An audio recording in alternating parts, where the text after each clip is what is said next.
Hello and welcome everyone to Wanderlust in Wildemount. It is our finale tonight. We'll see. Yeah, I will just. Oh my gosh, my lap is being freed. Can move my legs. Thank you for everyone for being here. I will be playing Wendell Eustace Abernathy Lucius Throckwaddle Hossenpfeffer the Fourth of the Havisham Hossenpfeffers. Nobleman, philanthropist, possibly, more titles soon, aspiring author. There's a lot of good that he's done for this world. Maybe to negate all the bad karma that is to come in the far future. But yes, that's me. Let's go up to D20 coup de grace. How are you? Oh, yes, that's me. I'll be playing Harlan Flipcloak tonight. He's a hobgoblin wizard diviner. Got us into a lot of this mess. And hopefully he won't cause many more issues here. Hopefully he'll get us out. Maybe? Yeah. Well, I think we've gotten out of the mess for the most part. We'll see. Just like we'll see what happens with Shiny Pilot. How are you? I'm good. Here, ready to play, and I'll be Igor. He's a hunchback, half-orc butler to Wendell, and he's been away having some fun, so I get to share that fun experience. Thank you. Speaking of sharing fun experiences, that's what I do every time I see Nuggetosaurus. How are you?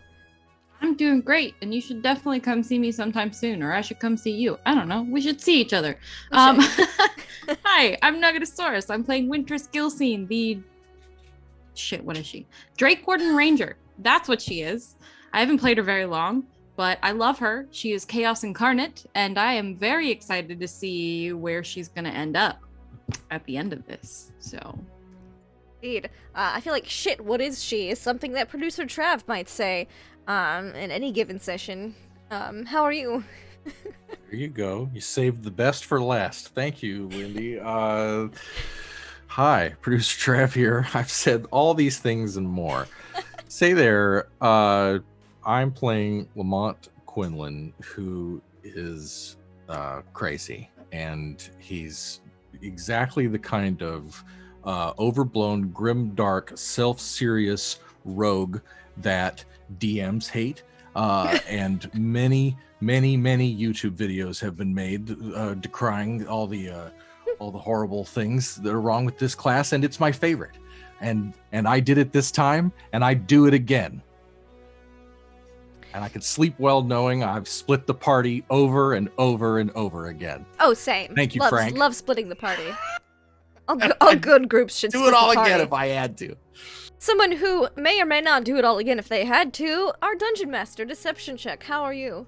Oh, I'm fine. I'm grand. I'm excited. I'm a little worried. It's a whole mess of emotions, a virtual cornucopia of emotions being possibly the last show. I'm pretty sure we're going to finish this up here with Wanderlust and Wildemount being the second part of our Mondays in Exandria event series going on here. Possible third chapter. Don't know. We're not sure what's going on in the future. We'll have to see. We're going to take some time off after this game. Bring in maybe a couple guest DMs, do a couple things. Let all of us play together for the first time in a very long time. Not the six of us don't get to play in the same game. One of us has to always run it. It's either producer Trav, myself, Laugh Love Lendy, or even some of our other friends are DMing at the same time. We don't ever really get to play in the same weird universe, and that needs to change. But before that can happen, before we can do that, before other DMs get to feel my pain, I get to see how this ends up. And that is where we start tonight, on the shores of Qualanthri, next to the glistening ocean of ooze that is that city. We find our friends sitting next to the mechanical monstrosity of Brahmsandi and the corpse of their good friend Howl. Once a member of group, always a member of group, but now a deceased member of group. And above them was the missing ship created by Harlan, that looks like it's been through about 100 years of bad road the entire way, up and downhill, both ways, in the snow with a loose leaf netbook and all that kind of stuff. So we will Poor pick ship. up. I know, poor ship. It's one of those questions like if all the pieces of a ship have been replaced, is it really still the same ship? I don't know. That's up to Harlan when he finally gets aboard, which will be interesting because it's about 100 feet above them. You flying carpet. So, I know, but I wasn't going to give that part away for new viewers. Spoiled again. I mean, I was a So- cloud underneath the flying carpet for a little while, so it's- That's true. You spoiled a lot of things I had planned that was going to be fun, but that's great because I love it when that happens because it was ingenious and I had no idea it was coming. And I was like, well, fuck. That's pretty much my answer. No one Most of ever this expects campaign. the cloud mouflage. Cloud Baflage. So we pick up at the beginning of this end for Wanderlust in Wildemount with the 5 of these characters standing over the corpse of Howl, who has just passed away. Wendell's you getting guys up do? off the ground, slowly, achy. His joints aren't what they used to be. I believe Wintress proposed throwing the body in the ooze. Oh, that's right. No, we cannot throw Howl into the Igor. not? Get rid of the body. No, she's very precious to some people that her children want to be there for the funeral. Oh, she's got Um, kids. Ew. She's got kids, yes, and a wife, fiance. They were together. Igor, help me get her onto the carpet. Okay. Sniffle, sniffle. And he'll lean down and help lift him up with Harlan. Gingerly onto the cart. She looks so peaceful laying there. It's like grimace on the face. I know. Yeah. No, she does look peaceful, but she also looks like, if she opened her eyes, you would all be dead in a moment. Yeah. Like Yeah. she looks very, I mean, she's a lot more canine now. Hal was a shifter fighter. And at this Brilliant. point She in the shifted a lot. timeline, We get it. her personal timeline was around 85, 90 years old, but had Oh. been reinforced with magic. She looks so peaceful and angry and magical then. Well, she would have been at least, if she spent 80 years in the past, she would have been at least 120. Okay, Ooh. so she's 120, Mm. and doesn't look a day over 55 and angry. Impressive. Wendell's thinking we don't tell Nezrin how long Hal was in the past virus. Don't want Yeah. Nezrin to kill us. But he doesn't say this out loud, he just thinks it. I just thought it'd be fun to voice my thoughts for everyone. Harlan isn't thinking about that. And Wendell's always trying to think at least one step ahead, socially speaking. Because he's not a fighter. we should get everybody up to the ship. Looks like there might be several repairs need to be Yeah. made. In what about, and I gestured to this. The machine with the, should we just bring Yes, in it the up background, to the ship it's still as just well? Oh, squelching, I believe is the right sound for it. Just I hate- squelching. I hate it. You mean the sucking machine? Yes, Sucking machine. that's it. It is. I mean, if you give me like 10 minutes with it, I could destroy it if that's what we're doing. Why couldn't we all? But seriously, what should we do with the sucking machine? Because it's probably too big. How about I don't need the hose part really, but I like the actual unit in the middle. Let's see what repairs need to be made. I may need to dismantle it for parts. right. we taking the body on board? I search Howl. Okay, you guys already really kind of Oh, we did a did once already, over. didn't we? Yeah. Yeah. It was just weapons on her. Pretty much what she All used right. against you guys. Her armor seems there to a be letter? magical in some way. She has a journal. A journal. journal That's on right. her. She has a journal, yeah. Yes. She, That's right. she Wendell also took that. has she has a Yeah. cuff bracelet that is that you Mhm. guys would recognize as a pair to Nezrin's. Mm-hmm. Yep. Now, Lamont, she's not some barbarian. Well, No, it's fine. It's very sad. It's very sad.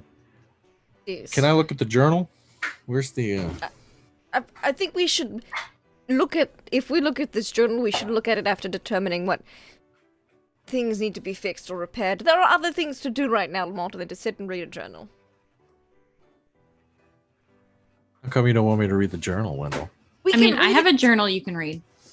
All right, I'll read your journal. Okay, here. I give. Oh Hold God. on. Hold on. Wait, I gotta One find from it. that I know. cultist with all the fanfic. Yeah, I have Totally. 3 journals. I want to make sure I give him the right one. With as much interest and curiosity, I look at it. Go ahead. I've already gone up to the ship. Yep. Okay. Yes. With yes, the body. The I was fanfic gonna say, journal of the Bone Devil. The Bone Devil fanfic journal. Okay. Yes. Oh, okay. There you Okay. go. Wendell's Bone about to say, Devil I will fanfic sit journal. here and read Hell's journal with you, but let's fix this thing up and go home first. Like- Igor will bring the body up with Harlan with the cart. Okay. Harlan and Igor are up on the ship. Wendell and Lamont and Wintress are down on the ground. All right. And in the background, this is great. As Lamont goes to grab the journal from Wintress, and Wendell looks on, just wondering what the hell is Wintress about to do. You see the waves of pseudopods popping out of the lake of slime, just reaching towards the ship because it's hungry and it just wants things, and so it's just constantly like in movement. Wonder if that's still here in 800 years. It just kind of looks at it. Ugh. Surely it's All right. whittled by then. Wintress, do you want to describe that journal some more, or what do you think's in there? Yeah, so Hal's journal is essentially an account of everything that happened and she went through, and it is very traumatizing if you read it. It progressively, because Hal was illiterate in the first season, and then she learned took in lessons, between seasons yeah. 1 and 2. Because she was it's- able to read Wendell's book. Yeah, it is. You can understand it. It is not good grammar. Mhm.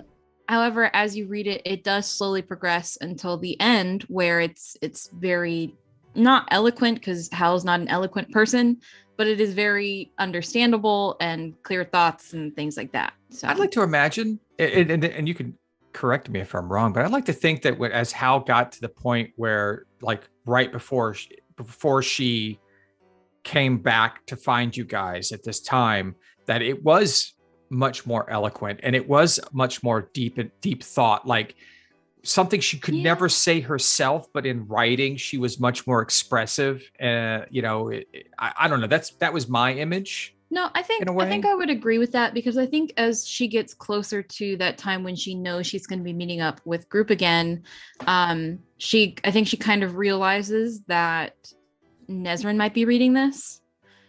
So it definitely is much more, like you said, clear and eloquent and stuff. And then the final entry is essentially a letter to Nezrin. Yeah, I haven't written that yet, but that's Don't dig up the tulips. That's where the bodies are buried. Clean out my nightstand. Don't let anybody see that. And don't look at it. Okay, so that's what's going on down. We have this going on down on Wendell the beach. is not reading the journal at this point. Okay. Lamont's reading Bone Devil fanfic, apparently. Wendell's he's keeping an eye out on the surrounding areas and thinking, like, looking at the thing like, you should probably destroy it. Okay. Just thinking. How am I going to break this to Nezrin? Because no one else is going to step forward. It's going to have to be me. Or it'll be Lamont, and that's probably worse. Or have Wintress do it. Hi, person All right, so- you've never met. So as that horrible thought crosses Wendell's mind, we'll go up onto the ship Shudder. with Harlan and Igor. You come over the railing of your ship and land on the bow.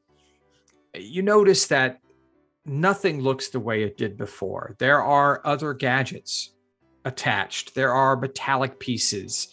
There are illuminated tubes flowing with arcane energy going from piece to piece here and there.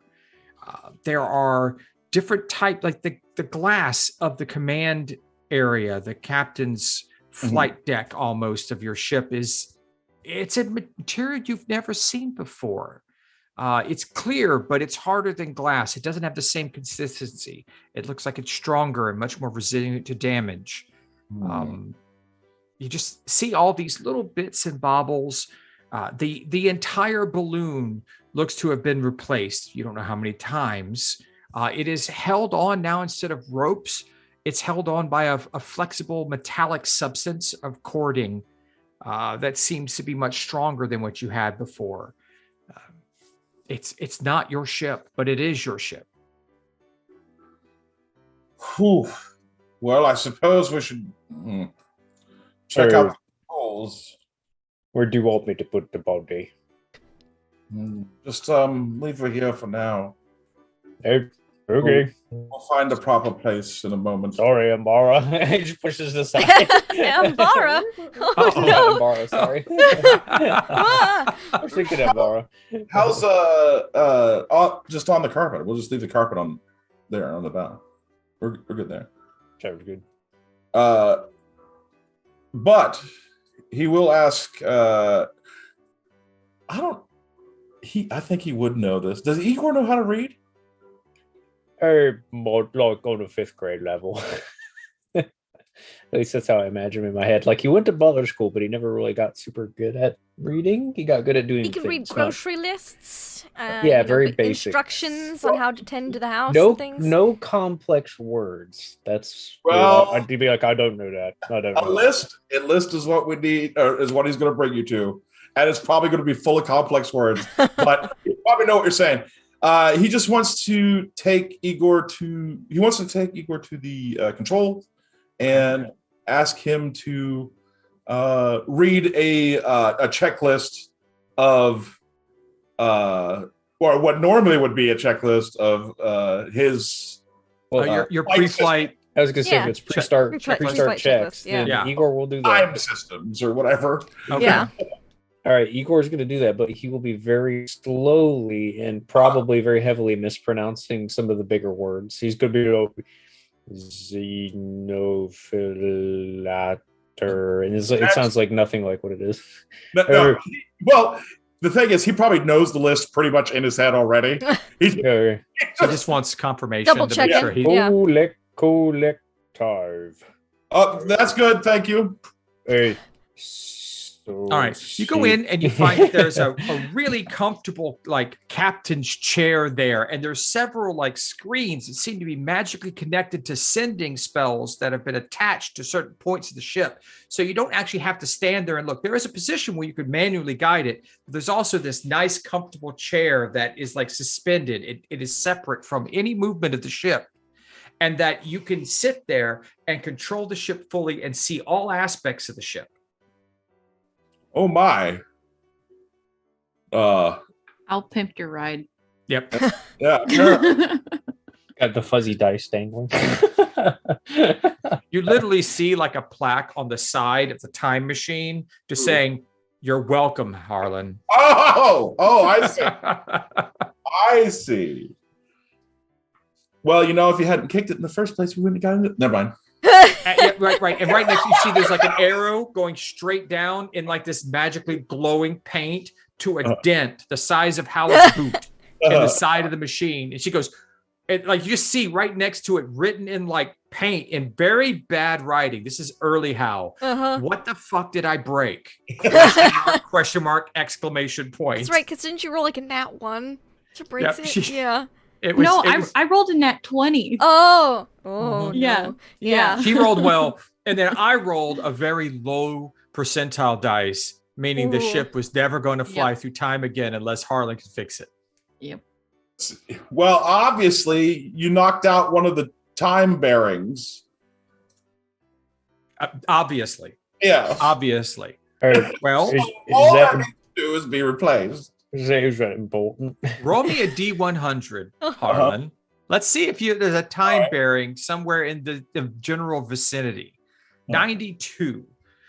I'm thinking I'm going to go high today. Let's go high on the percentages. We're not going Cthulhu. I'll give you a chance. You know that the actual device, it might be a time bearing. It's possible. It may be one of the other devices in which the time bearing is used to keep the time flow mechanism properly aligned. And that means you probably need parts from both Brahmsandi's mechanism and the machine.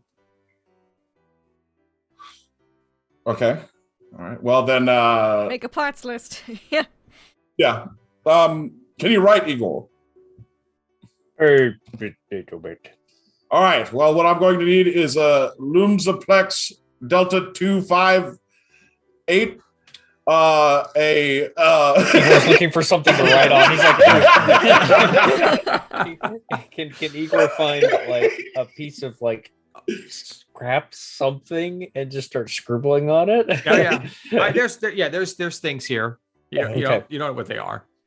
Probably picks up inside this the manual that says how to fix the entire craft or something. You start scribbling over top of the words. some of Harlan's original plans. You're just scribbling over the top of it. Zoomiplex. Or could you say give me that Star Trek techno babble, man? Let's hear it. How are you going to fix this? What? Well, the time bearings connected to the flux regulator, which is right, which also needs a flux capacitor, which travels through the spatial, fluids. Right, and the tachyon dampeners keep everything in order there, and yeah. Wow, our technobabbles run off 2 of our players already. What was the third bit? Well, I guess that happens, when you play. At least we're not talking about commissioning a door for 45 minutes this time. Yeah, that was riveting. Gameplay there. All right, so while Harlan, the suite of parts we need, and then I'm going to head down to. Wait. I need to find a proper place to put Hal. All right, do you go below deck? Yeah. Okay. You go below deck, and it's much brighter than you remember. You've never been one for lighting. You've never needed it, so you don't really care about that it's a waste of power. But it seems like it's brightly lit and well built down here. And there's more doors in the hallway than you remember.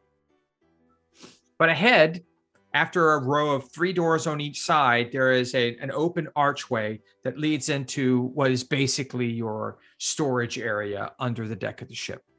You notice that there is there's a clamshell opening on the bottom, and it looks like you now have a grappling chain on the bottom that you can lift things into this space. It's a large space. It's probably about half the size of your ship. And then there are also storage racks, and it looks like there's lots of crates of things in here. None of them labeled, but they don't look like, they look like they're crates from the times, like maybe spoils of things that Hal was doing, or maybe gifts for you guys when she kind of figured how things were going to turn out. I'm sure there's a manifest around here somewhere. That sounds like something. No manifest at all. I would definitely keep a manifest. No manifest, no labeling. It is just boxes, and boxes stacked on top of boxes. This is going to take forever to organize. And a lot of them say, "Danger, do not open." Oh no! How the hell am I supposed to know what? He'll open it. You randomly open one? Oh no! Okay. Harlan's not playing around right now. Okay, Harlan's serious. He's trying to find a respectful place to put Hal, and then he's going to move back down and go get the parts. Her in the bedrooms. There's rooms down there. Well, there were 6 doors. Wendell doesn't sleep. I'll check the first door. Okay, you open one of the first doors. There's one that literally says captain's quarters. All right. And then the other ones are they're labeled 1, 2, 3, 4, and 5. Well, You know what? As a sign of respect, I think you will put her in the captain quarters. Okay. You open the door, and there is a release of magical energy. Uh-oh. And you step into a space Uh-huh. that looks just like Hal's home in Port Damali. Oh. It is the entire manor recreated. Outside the windows, you see Port Damali as it was. You can't really exit that space, but it looks like a variation on the Magnificent Mansion. Just very toned down to this specific space. There are no servants or anything that operate it. It's just, you can hear the sound of the ocean as you would in Port Damali, the sound of a city, the sound of music. It sounds like the house is inhabited. There's a almost like someone's talking in the next room, light laughing. It sounds somewhat familiar, but like it's gone through the filter of memory and time, that it may not be the same timbre and sound of Nezrin's voice, but it sounds like someone like Nezrin speaking in another room, just kind of in the background. And you know, this was Hal's space. Well, yeah. Go find. Well, I know her bedroom. I assume. Mm-hmm. I'll go place her in her bedroom. Okay, and you do. And as you close the doors, you exit again. All the sounds that kind of inhabited that space, just as the door closes, they disappear. he just shakes his head and sighs and says, "Well, let's get you home then." And he'll head downstairs and, or well, Up deck. Below, off deck, I guess. And, Okay, up on the top deck and then back to the beach. Yeah, back to the beach. So Okay. head back to the beach and start gathering those parts. Well, Okay. I'd imagine that Igor's doing something similar where if you handed him the list of parts, half of them I'm sure Igor doesn't know what it is. So he's literally collecting just random stuff and just bringing it into a giant pile in the control room. Yes. And he's crossing stuff off the list. Like, yep, got that. Just What like are you a doing, variable Paul? spatial, like defibrillator? Got the list here. I'm collecting stuff for you. I'm almost done. See? That's my hair dryer. Oh, for your today. Hair dryer. Just put it down. Come on. Let's go back to the beach. Beach. Slime Beach. All right. Me go follow you. We'll get back on the carpet and head downstairs. Okay. You head back downstairs. Now, downstairs, back on the beach, is Lamont still reading Bone Devil fanfic? If Wintress never went back up, I'm like flipping through it and he's super into it. I think he's turning pages. He's asking questions. Okay. He got super distracted for a minute and then just as easily, he's like looking up at the ship. He's like, that is really cool. That is great. And encouraging her to, publish it and to live her dreams. I mean, I could publish it, but I didn't write it. So, I mean, I'm fine with it. If you wanted to publish it, I know a publishing company. Yeah. That was coming. I don't know anything about this plane's publishing. So, Well, whoever wrote it, they should be very proud of themselves. well, they don't have a face. So, it's fitting that I should take it. We can't like put a walked face to off. the name, so I might as well step in. I don't know, Wintress. I think you might have that face in your I bag. probably do. 30% chance you have his face. Yep. Yep. Jesus. I think Wintress, while the three of us are down here, Mm-hmm. she's gonna go over to Elviron and in Draconic, she's gonna be like, so apparently these guys are time travelers. Elvira nods its head. Okay. And like, we believe that? I mean, Draconic, like, yeah, I mean, why not? I mean, I do believe crazy people like this exist now. Fair. Okay. I don't want to like go with them. I kind of want to explore here. Yeah, but I mean, they're pretty neat. You gotta imagine back where they're from is pretty neat too. Well, yeah. And they let but, us do like- anything. But like Let us we do live anything. for like a long time. I'm sure we'll still be around whenever they're from. Hey, how long in common? How long did you guys like travel back? How many years? Oh, You see, like Elvira looking on, like really interested as well. Just like, approximately 800. Oh, she I think it was turns like back to Elvira. 799, 798, around there. Something like that. She turns back to Elvira and Draconic. Yeah, we'll definitely be alive then. That's like nothing. I don't want to wait. Like, we could go now, and then we could just go back, and we could always come back. I mean, but like, think of how fun it would be to like fuck around in this world until they get here to their Yeah. time. I mean, okay, but Think of like all the things we could do. yeah, but I'll be a lot bigger then, and then I won't fit in any places.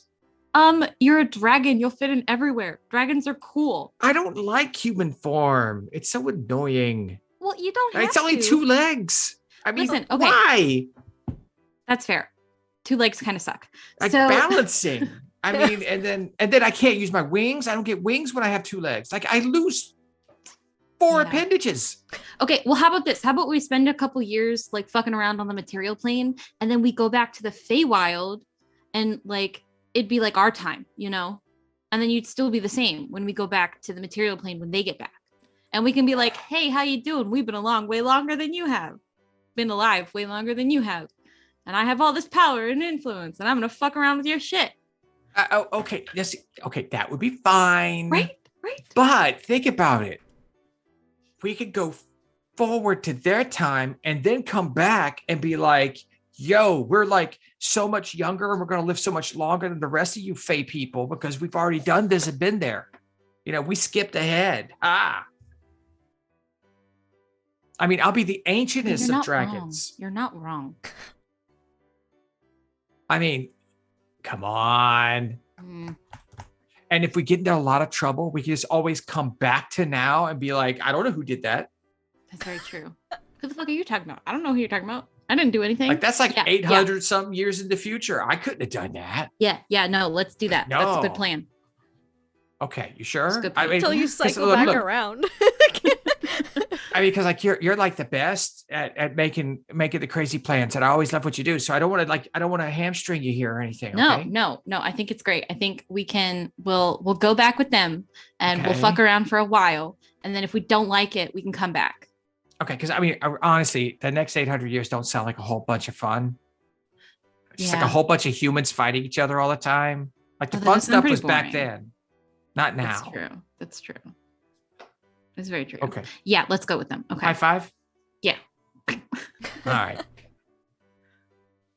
And so break. that's going on there. Wendell, you see Draconic just going back and forth between dragon and he's thinking fairy. He's like, I would cast comprehend languages, but I'm out of spell slots. I haven't rested. No! If only they were writing all of this down, I could read it. But he'll just keep checking around, occasionally glancing over like at Lamont's the Bone Devil fanfic. I imagine there's like some illustrations here and there. Oh yeah, very crude, very very very rude looking illustrations. They're published quite nicely.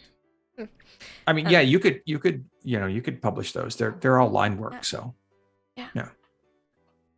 And they're your artwork from now on because the person who created it doesn't exist anymore. So Yes, I mean, you could sell them as they're stenographs. probably or in my whatnot. cult, and if not, I mean, even then, they probably won't be alive 800 years from now. So Oh, that's true. Okay. Well, as you're thinking about the mortality of your cult members, the flying carpet comes back, floats back down to the beach, and Igor and Harlan jump off without the body of Hal. Hey guys, we stashed the road border. We're fixing up the ship. Thanks for the help.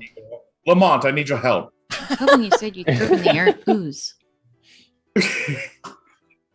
Hey, I'm your you're man. welcome. Let's do it. What are we doing? We're looking for all these parts. Holds up the list. Already found them. They're in a pile. up Beast there for pods? you. These parts. These parts. Yeah, I show you a list of parts that. Have all been marked off already? I was just saying, but we found them already. Listen, also, beast pox is like a very serious thing. You guys shouldn't joke about it. What I is thought he said beast bees pox? paws. Beast pox is like, And you I'm like, know- and I like gesture with like a mage hand for Harlan and Lamont to start fixing it up, and I'll keep Wintress talking. They're like buzz pox, but beasts. I'm sorry, buzz pox. Yeah, buzz pox that you get from the buzz. I've never even heard of a buzz. Please explain this to me. It sounds fascinating. Yes, They're like- please explain. They're like the buzzy things that you find in like the face swamps. The buzz. What color are they? I don't know. They kind of change. About how big are they? Because we have They're like big. bees, and they're like this big. They're like face size. That's You're rather about to find large. out she's never seen one of these goddamn things. How many wings and Just telling you. appendages? What Six does it wings eat? and 3 appendages. In 3. You see, environment's just like looking at you like, yeah, I know they got more than me. I hate them. Yeah. Lamont, focus. She's distracting. Lamont, you know what all Particularly these distracting person. like while this is going on, constantly in the background as the story of the buzz grows And and Wendell's grows like, and grows. I will just keep asking questions about the Yes. Feywild I'm and going to making keep notes this recording until because the buzz is going to exist the next time you guys go to the Feywild Feywild. somewhere. yes, The buzz will be next there to the Ouzel in the swamps, next to the Ouzel Palace. next to the Uzel Palace, and there Yes. will be buzz pox, which is also like beast pox, and so Yes. you're going to From have the to buzz. for the buzz. Yes, Wendell is writing all of this down, all this Feywild info down, and like asking like partially genuine questions, but more like the more she talks, the less she interferes with Harlan. Right. Harlan and Lamont, both of you guys know exactly what's going on here. Half of the items, like several of the main items specific to the machine, you find actually on Bromsandi's time machine. The rest of the items are bits and pieces of the big machine that you guys rode in. Mhm, mhm. You know that if you take these parts off, neither one of these machines will work again. Well, we're gonna need to get back home. So, I mean, Harlan wouldn't even mention it. I think at this point, Okay. he knows what needs to be done. He also knows that these machines need to be destroyed. So, Right.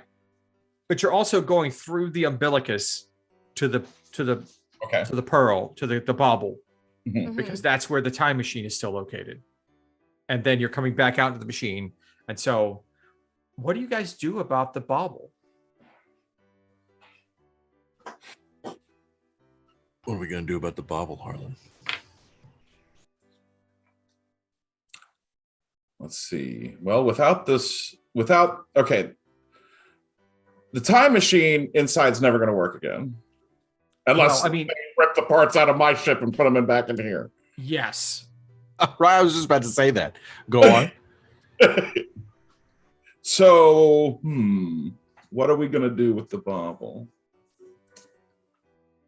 Do we take it onto the ship?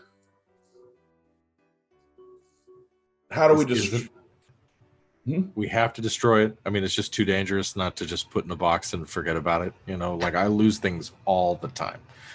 But is the idea that it can't fall into the wrong hands? Is that the kind of situation that we're in right now? We definitely don't want that happening.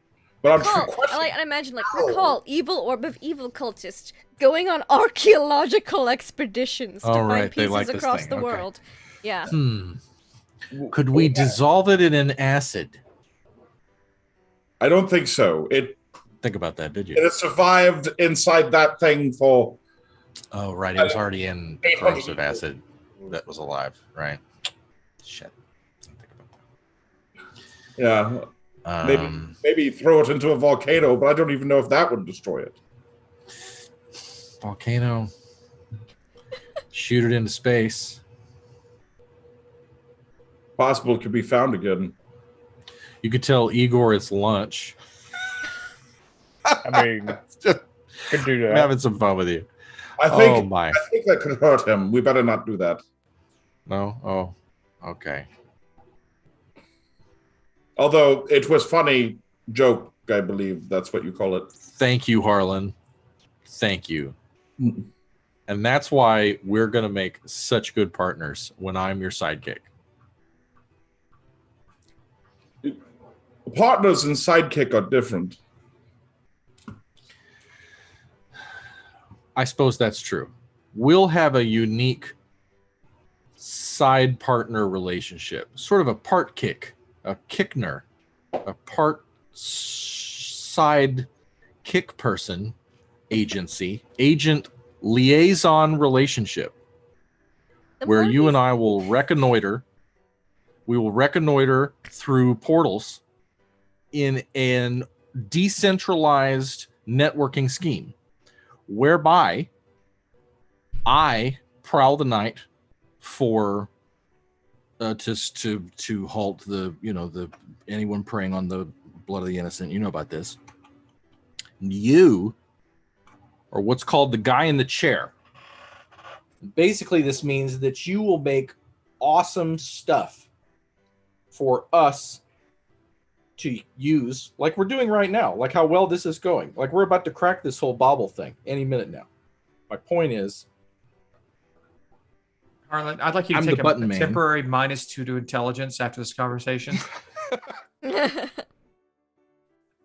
get the Harlan's idea. just zoned out partially. You know, well, I think there's a goblin word for that.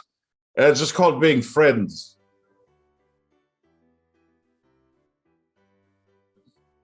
Roughly translated. Roughly translate. Rough translation. I hear you.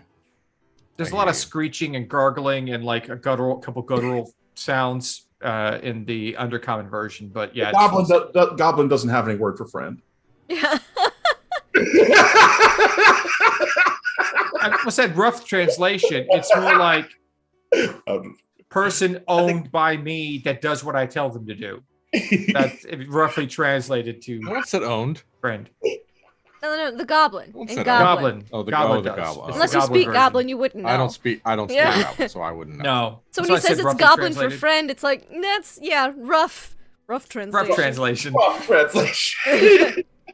Most of the time, friend can. There's also another translation of friend, which just means meal. But Lunch. you know, Friend either and one. lunch Or like side piece. Imagine that's another friend. Yeah, side piece. All of them. You know, it's just they all kind of mean the same thing in Goblin. So Harlan, I've got an idea with this Person bubble I don't thing. hate as much. Hear me out. Yes, Lamont. The way I got here was built a box. Box opens doors. Howl tried to come at me. Destroy me / the box. I fell through the door. Door took me here to Iman, right? So we need another box to open a door to like the what? You've got, all the planes, make it the plane of what, mushrooms or chairs or couches. I don't know, like the plane of quiet solitude, and no one can get there, right? And we just stick it on a plane where no one is. And this then we goes leave. on for a while. This conversation back and forth. Igor, what are you doing? Well, I mean, since I already helped with the list, and Right. they obviously And don't need my Wintress help. is currently describing buzzes in great detail to Wendell. She has moved He's on. using minor to- illusion to like try and Yeah. like replicate images of the things she's describing. She, So she's it's like a moved game on of like to- charades where whatever she describes, he attempts to create it until they both are on the same page. Yeah. Yeah, and just it gets more elaborate and exotic as it goes on, and she's moved on from Buzz to like other creatures of the Feywild, and yeah, Perfect. it's Well, wild. Igor then will do a quick walk by Wendell and just feather dust off some dirt off his back and keep walking down the beach. And Igor's going to look for some food. Oh no. Okay. Talking Okay. seaweed, fish, whatever. Like we by need some beach, lunch. it's more like edge of the ooze. Exactly. Not like We need some ocean. food. Give me a perception check. Just straight perception. I wouldn't eat You're blue actively seaweed. looking. 14. 14. You keep looking and you find a few berries, but for the most part, there is nothing alive around this area. You saw one bird fly by and it was eaten within a few Went moments. into the ooze and it was like... It flew over the ooze and the ooze got it. And that was it. So you imagine that most small wildlife have all been cleared out. And the ones that are smart enough not to get caught have learned this is a bad place to be. For the most part, because now there aren't any animals or bugs in the area, most berries and plants and fruit they can't be pollinated because the ooze keeps eating everything. Slim pickings, I understand. Circle of life, you find just some really like up on the edge of the mountain at the highest point that you could literally climb yourself without falling off. You find like one berry bush with some blackberries. Igor eats it. Okay. Eats all the berries that he can. Fresh blackberries, wonderful. All right, I mean, they're tart and they have a sweetness to them that is just amazing. All right, well, he'll try and forage, and then, since he's not finding anything, he'll just wander back slowly but surely. Okay, by this time, I think Lamont is almost done with his description of the different places you can hide a bauble. Are we wrapping up? Like a plain of sluices. Just water moving from one place to another. Through a system of gutters. There's got to be a plane like that. Plane of love and forgiveness. That might be a thing. Put it there. No one will go there. That's a good idea, but goodwill toward men. I have an idea that might work. We'll try it first, all right? Then we'll go on your plane hopping. No, don't do it for me. Don't do it because I said do it. Do it. If you've got a better idea for this bauble thing, I'm here to back you up. Look, I'm going to level with you, Harlan. I've got nowhere else to go. Okay. My best friend is dead.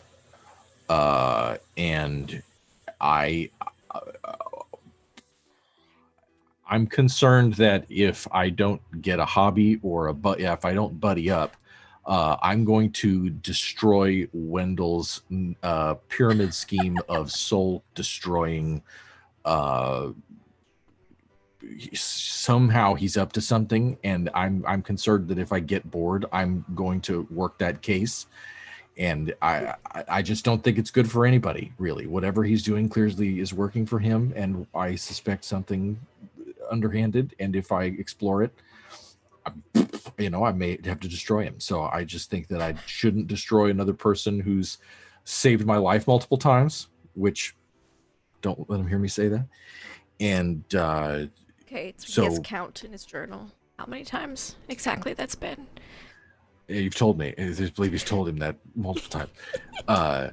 So anyway, point is, I should just back you up because I think you could use the muscle.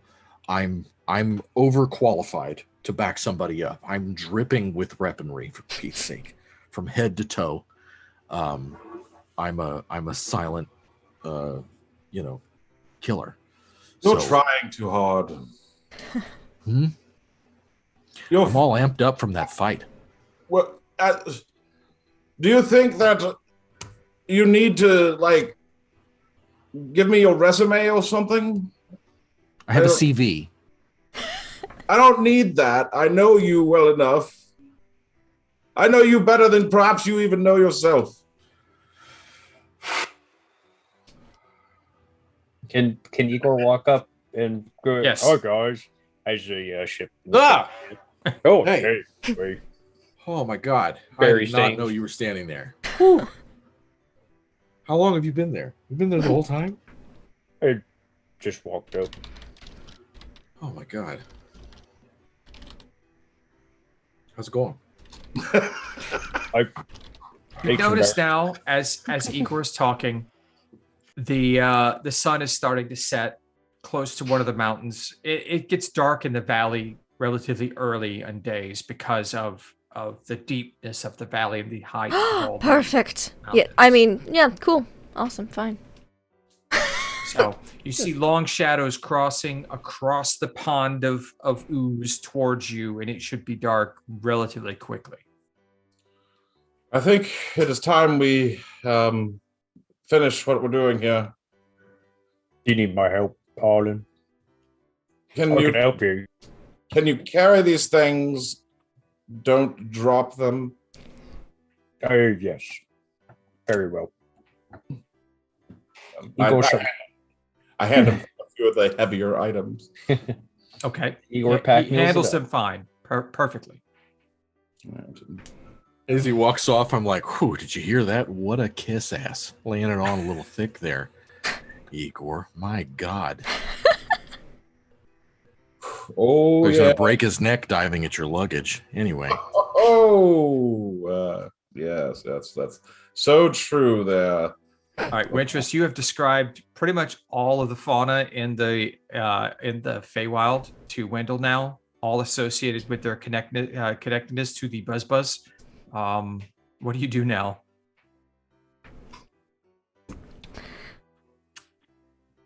Well, surely you and Elvira here now. have had some interesting adventures in the Feywild. Oh yeah. You notice over Wendell's shoulder that Lamont and Harlan have been taking pieces apart from the ship, and they didn't invite you.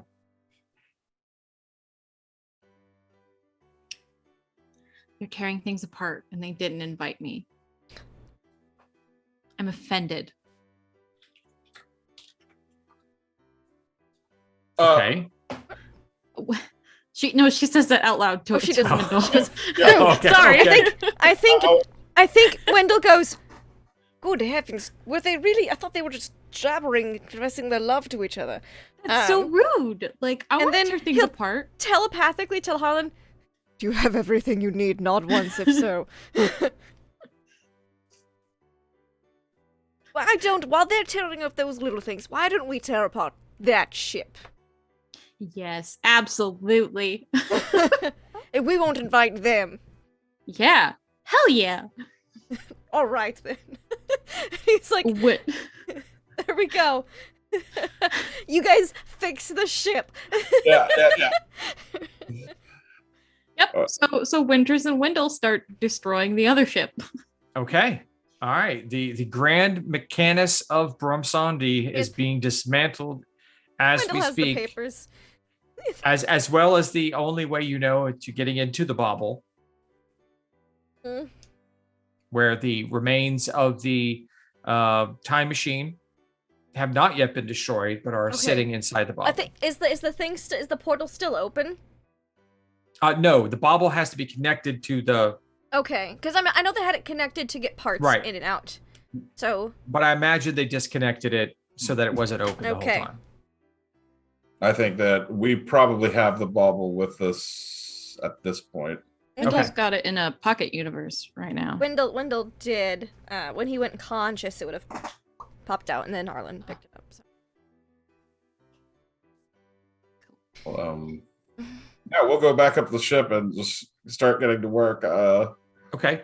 I want an Arcana check from Harlan. I want an Artificer check from Lamont, and I want an Igor. What are you doing to help, Igor?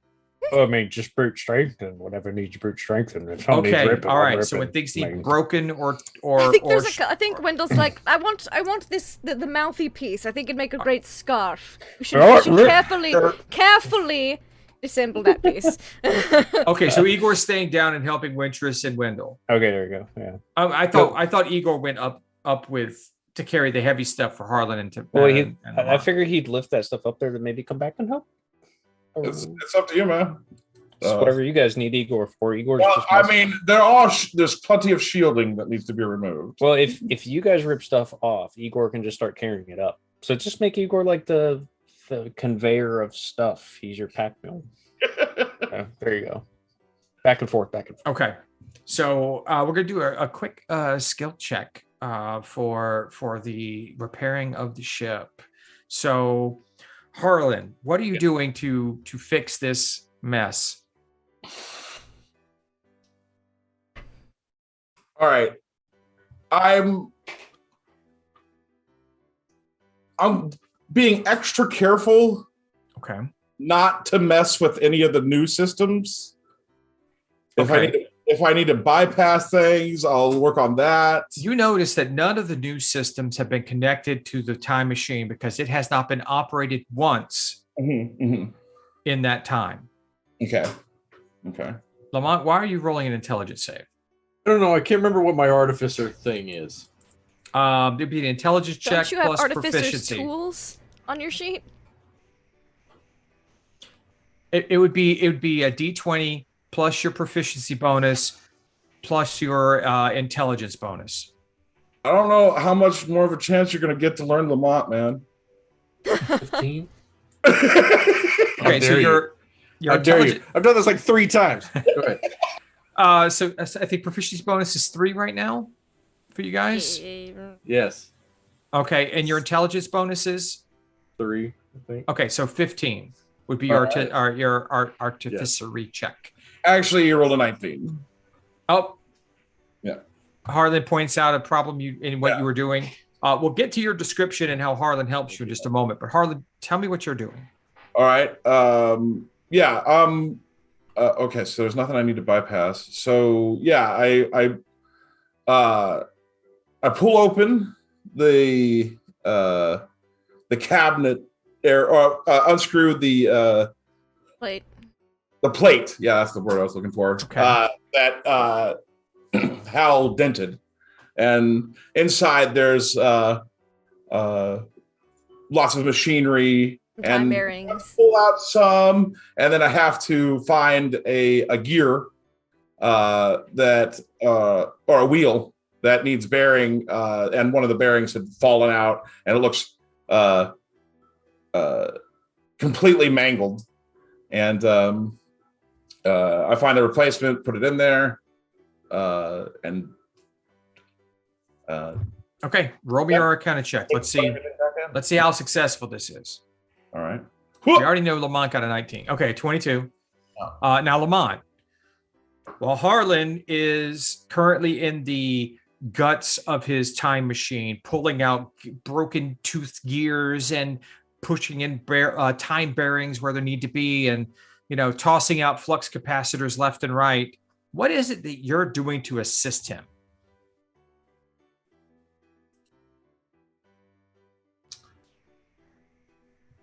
I think I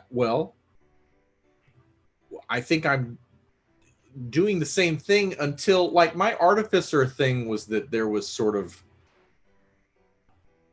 wasn't I able to like sort of spark things to life with it too? It wasn't just like, or was it like I can't remember if it was like an understanding of it or like some sort of magical effect on it. I can't remember how it worked. I got like a clockwork cat to move at one point, but right. Well, you have a natural understanding of the mechanics of artificery, right? How gears work, how the interconnectivity of the universe is expressed through mechanics. You are the ultimate mechanical engineer, right? And so, while you don't have that same command that you once had, you still have a command of it, and that you're able to look at what Harlan's doing. Harlan's looking at it from a magical side. You're looking at it from a mechanical side. I think that I assist him in what is a repair, right? Mm-hmm. Just so I understand this correctly. Assist him in the repair, but what he leaves behind looks different somehow. It's probably a mess of wires, and that's the I assist him as best I can, and what I like to think is that it doesn't seem like he's saying out loud, like giving me instructions so much. So I'm like watching what he's doing, mm-hmm. and then with like him giving you he gave you a 19, so that means you actually rolled a 25. So you have a better understanding of the repair process right now than even he does. You notice the interconnectivity of the machine. You notice the mechanics, because what got broken on this was a gear and its connective bearings. That's what Hal took out. It's a very small gear and a very small bearing that no one else could find or understand. And you immediately understand how its relationship with the rest of the machine, and you help Harlan reinstall it. Love it. And I get out in front of him at some point, right? You're totally leading Harlan in the repair of his own machine. It's great. I love that. I don't have much else to contribute to it other than that. Other than it's a mess. Okay. Now I'm going to have 2 other checks for you guys to see how this goes. Putting it back in. All right. Now you're going to need to finish this off. You now understand what needs to be done, but now you have to get these pieces back in place. We've used Arcana and we've used Artificery. I need Harlan. What's one more check that you would use to finish this repair off? All right. A different discipline of some sort. Different discipline of some sort. Okay. I'll investigate and find another issue in the time vortex mesh. Roll me your investigation check. Let's see how successful you are. Okay. All right. Yep. You do find that. You find that exact error, and you're able to direct repairs on it. Seems like when this gear, the last time it was turned on, this broken gear and time bearing caused more damage than you knew. Bearing must have flown out and just bounced all over the place. Probably did. Lamont, I need another check of some sort. Your choice. I really want him to just intimidate the shit out of this machine. Listen, you fucker. That's my garden, so I get it.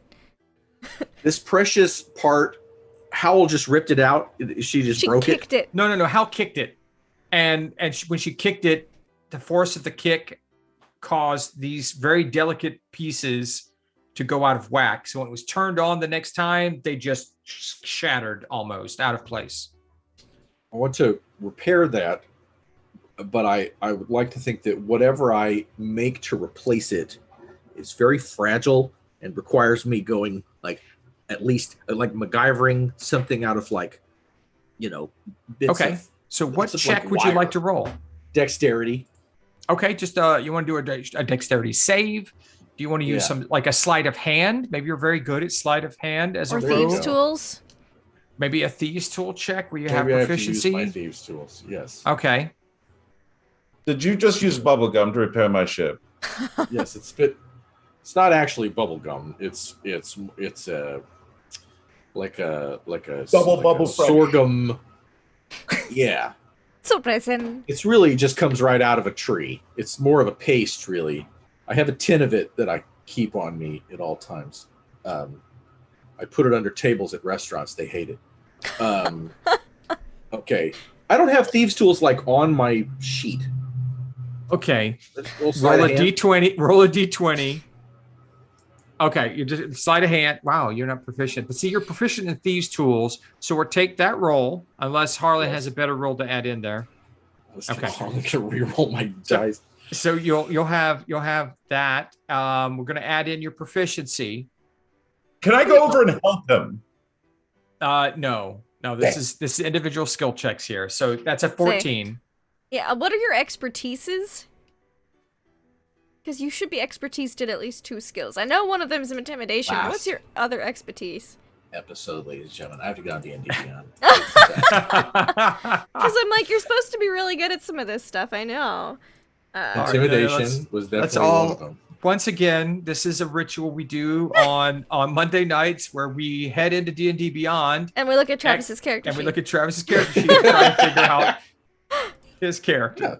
I'm here for the new player who, brings everything to a screeching halt. All right. Oh, stealth. You have stealth, intimidation, investigation, and perception as your expertise skills. Yes. You are proficient in thieves' tools. So.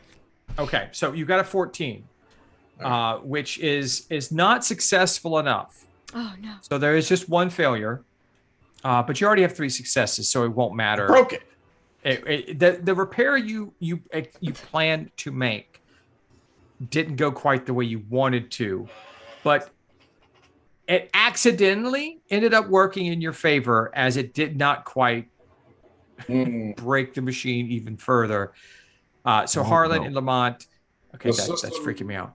Harlan and Lamont, you Yes, it's working, but I doubt that it'll last very long.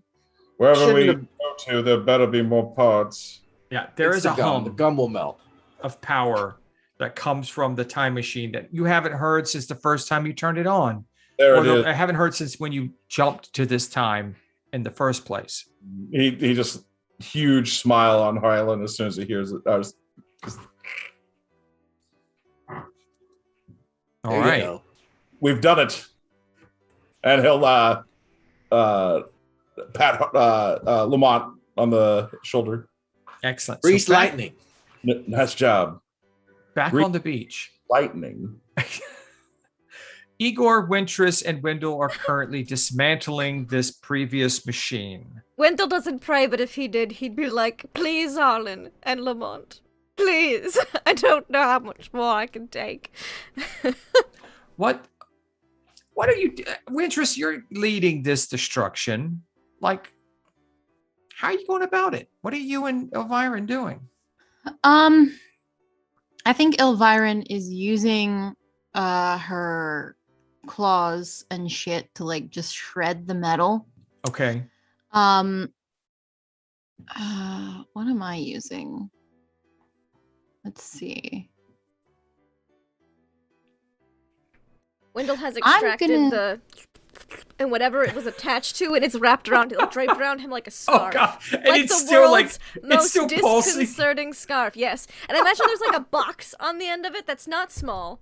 Yeah, it's like a configuration. There's a box on there. Yeah, so he's got the box like tucked into his like belt, or like a coat pocket, and then the rest just wrapped around, like draped like a scarf, and he's assisting. He's like, this seems like the most important piece. I'm gonna hold on to that, and we'll let her at the rest. I was really hoping you take the box and like sucker it to the front, so it becomes like this an circle infinity scarf. I thought about sticking it in the bag of holding, but I was like, maybe not. That's my snack bag. I don't think I want that thing in there. Okay. What about you, Igor? Are you just taking your maul out? I was gonna say, do they have anything left for Igor to carry onto the ship, or no? No. We're done. Yeah, you're just tearing this thing apart. Does Wendell have anything he needs Igor to do? Wendell say, Igor, why don't you organize these pieces into piles based on size? Put all the tiny bits over there, all the heavy bits over there. That way, if Harlan happens to need this, you can be like, how big is it? It's bigger than a bread box over there. It's Can do. I'm the master of organizing by sizes. You love it, Igor. You're just so good at it. I'm very, very good. I'm the best. You did well And in Igor's- butlery school on that. I saw your report card. Yeah, that's right. All right, that's what Igor will do then. It's easy peasy butler life. This is going on, and you guys are just about completely dismantled. It's just like a base pan and a few legs left. All of it's been torn apart, shredded, stacked, and organized perfectly, as Igor shows his adeptness at organizational skills.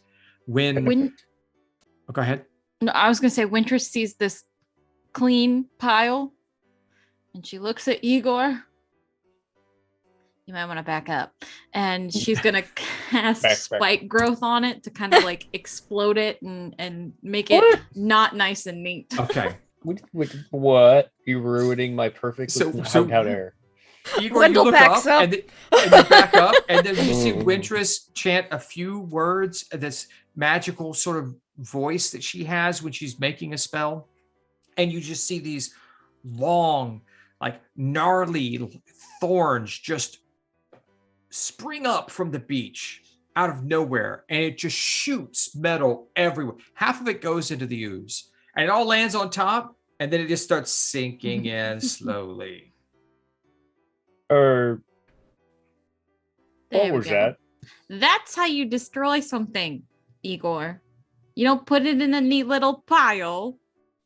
It goes everywhere. Should we do that to this pile too? Then you point to the slightly larger stuff. Absolutely. And And I'm gonna spike growth again. yeah. Because I can do it 3 Harlan, times. how's it going up there? I just write in my book. Arlen, you look down from the ship when you get that message, and you just see bits They're running and out of pieces things to do. from Sandy's machine flying everywhere. Igor's got a giant piece over his head. He's just yeeting it into the slime. Literally, a couple pieces go high enough to above the railing of the ship, and a couple are pinging off the bottom of the ship. This is a nightmare. Have any of you not seen the Terminator? All they needed was a tiny piece of the Terminator. We're just gonna, like, TIE fighter bomb this little stretch of debris. It's fine. It's fine.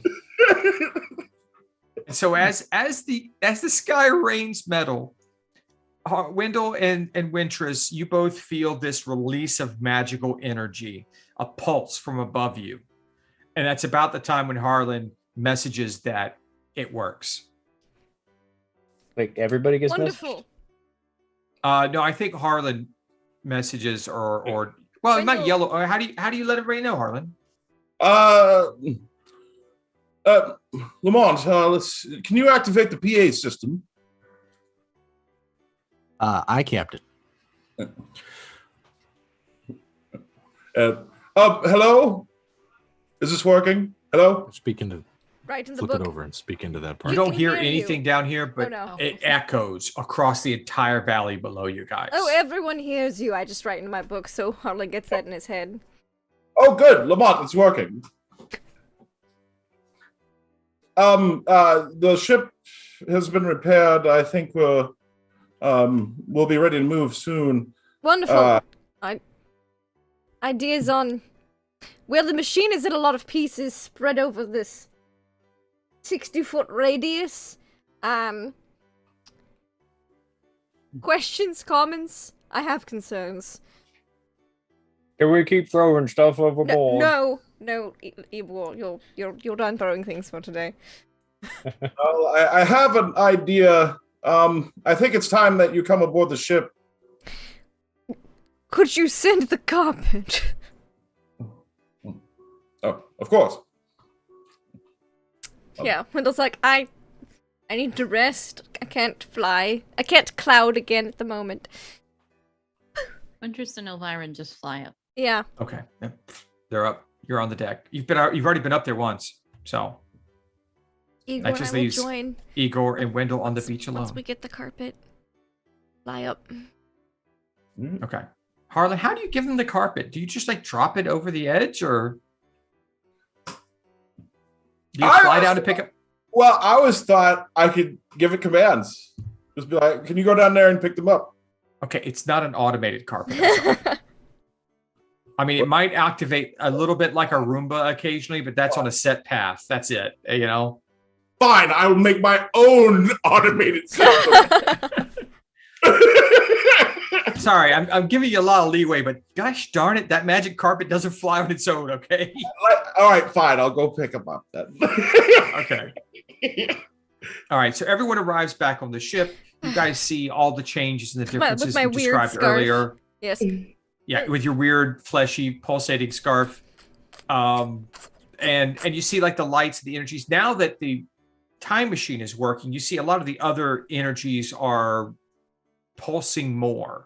Like they're brighter. Like maybe even though it didn't work, some of the systems on the ship were designed to react when it was working, just in case they ever figured it out. So, oh, let's see here. I think I saw some weapons over here.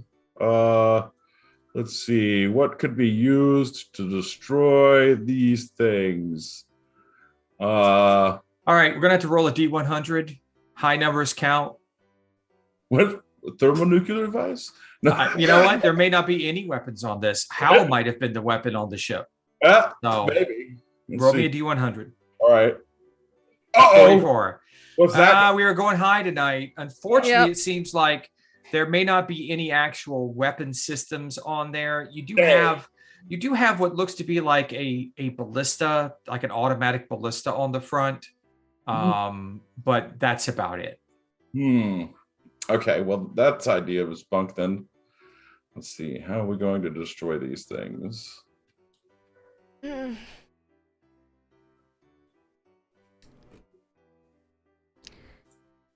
It's a great question. Acid didn't work. Oh, I wanted to say, before I get up while I'm waiting for Helen to bring the carpet down, I pull out one of our immovable rods.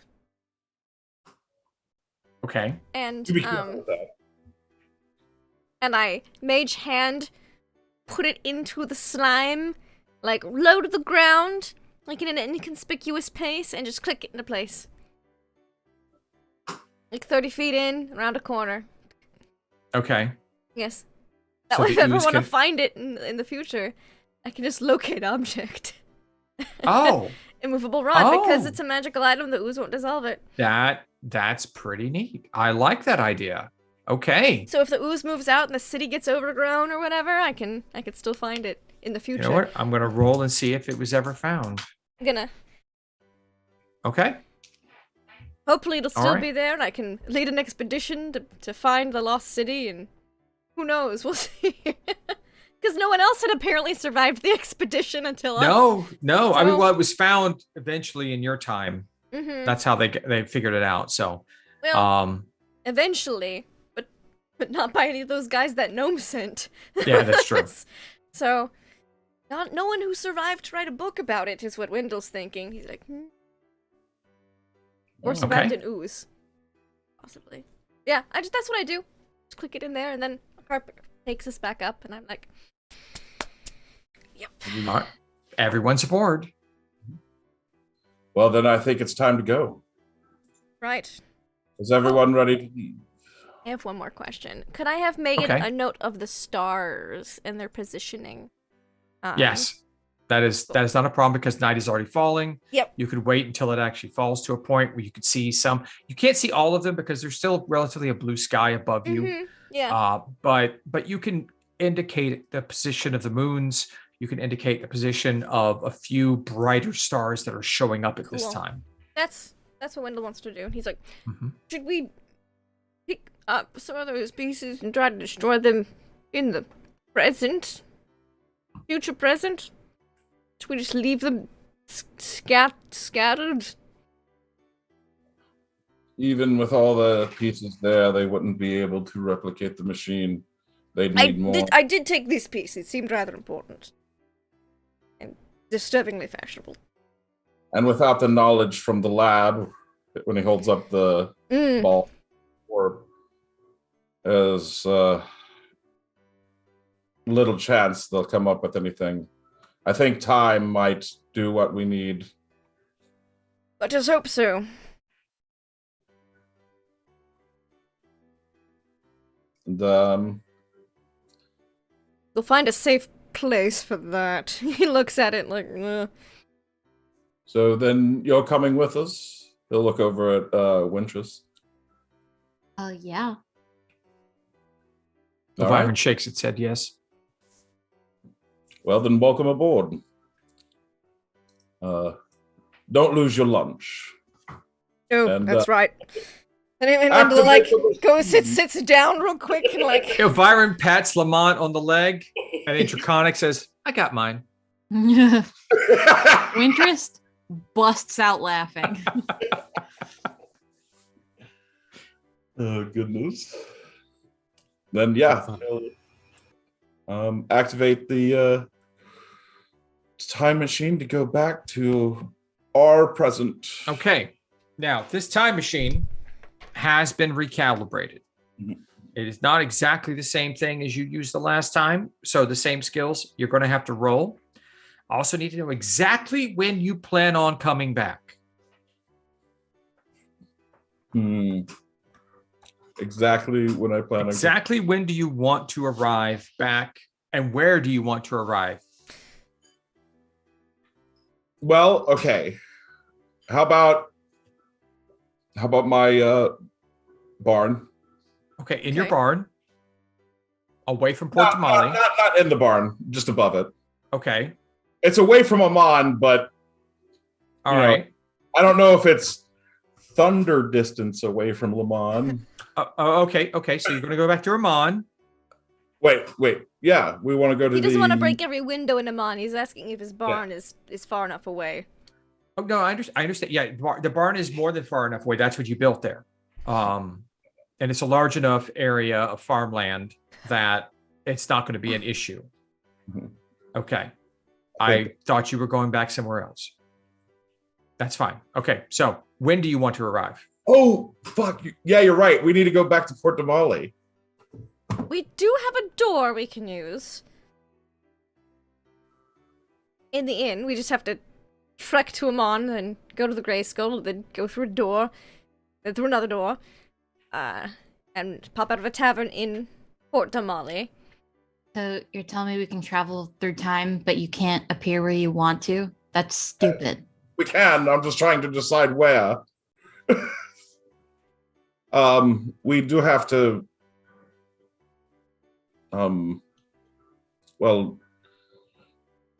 find a proper resting spot for Hal. That's Port de Mali, I'd imagine, because that's where Nesrin is. And I think that's probably where we should go. Right. Okay.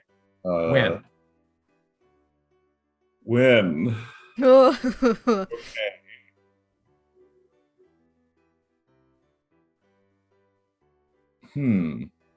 The same day we left? We don't want to be early. That would be awkward. I was thinking the same. I was like, not early, please. Well, let's see. If we don't... The thing is, if we go back too late and we don't realize we failed, we're screwed. That's true. What about like a day after we left? 10 minutes after we left. Well, because 10 minutes. wasn't time like falling apart when we left? So don't we have to go back at that moment or a little bit before that? I think we'd have to go back before it. Yeah. Okay. Yeah, like maybe 10 minutes before it or something. And we just wait, how long was your airship stolen for? Wasn't it about an hour? We could show up at the end of that, like, oh no, it's stolen, what do we do? And then that's what we go if we aim for that time when we know it was not there. Because we went back in time and stole the airship ourselves, so this would be us returning it.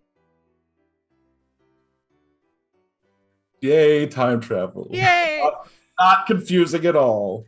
Okay. I will just I'm remind very you confused. that in this version of D&D time travel, the future you're heading back to is one that has not existed yet. Okay. Yeah. All right. By making the changes you have now, things have panned out differently. It's the future of our character's perception. Right.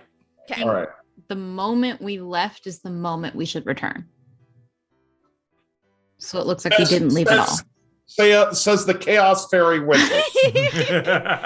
Winters would say something different. This is Nugget saying. This is above character. I agree. Yes, that's what we will. But we will definitely not return in the middle of the bond. We'll be Mali or Amon? Port de Mali. Sorry, I said the wrong. A little further out to sea so we don't break other windows again. Further out. Okay. Boom. All right. Like the ship was stolen. Oh, and now it's back? Okay. But it's over the ocean? What? Actually, I don't think they think it's the same ship at this point. That's They're true. A different ship's coming in. Same tech. Harlan, are you piloting? Who's piloting? Yeah, I think Harlan would be piloting at this point. Okay. I will sit at Harlan's feet, and because Wendell's not standing for this, and I will tap his ankle and guidance him. Because we need all the help we can get getting back home. How would you like to roll for your control of this ship? Well, I do have air vehicles. Okay, that's right. We gave you air vehicles. So please roll me an air vehicle handler's check. All right. I kind of wish I saved that 19. I was going to say. I'm so glad you didn't. Oh, Okay, but I can add a 15. D4. D4. D4. Yes. Here we go. 17. 17. Okay. 17 is better than 15. Wait, hold on. You know what? I'll use my other portent. That changed that 7 to a 9. Oh, Okay. All Which right. one's So to we have a 19? 19. 19. Okay. So things are a bit different now. This machine has been calibrated a little bit. Your ears start popping. You start getting this pressure on your chest as the world starts kind of flashing by you. You're not getting the same darkness this time. You start seeing the sun going by faster. It's night, it's day, it's night, it's day, it's night, it's day. It just starts going faster and faster and faster until it's just a blur of like this dark light thing. I think there's a sun at night. It almost looks like it's just this weird combination of both as the time just kind of spins. You start getting queasy. All right. You start losing. It's like that roller coaster feel where you're falling, but you don't know which direction you're going right now. All right. There's a pressure on your chest. There's a pressure on your head. You get this sound now, this kind of like metallic scream, like a piece is out of place. Like there's a tension on it, and the metal is screaming as it tries to hold together. The ship is rattling beneath your feet. And just at the moment where you feel like it cannot shake any harder, you can't have any more pressure on you. You guys messed up. Harlan did something wrong. You're all about to die. You're back in. We're fine. It's Winters throws up. What's that? Winters throws up. Okay. Igor too. Just no check. Just All right. Yeah. Projectile or just like bleh? no, just bleh. Okay. All right. Over I was the wondering if we had like railing or splatter on the everywhere. deck? Nope, right on the deck. Okay. Igor's projectiling. It's Okay. yeah. All right. I need con saves. I need con saves from Wendell, Harlan, and Lamont because Igor just painted the place. Okay, Lamont, you're fine. Harlan, you're fine. Con? Yeah. 18, I'm okay. Except Okay, you guys it's the are. berries. It's the berries. It's the berries. So it actually kind of smells a little like potpourri. It's kind of nice. Oh, no. Igor, feather duster. Clean up your mess, please. Igor's All right. feather dusting that in his mouth and everything else.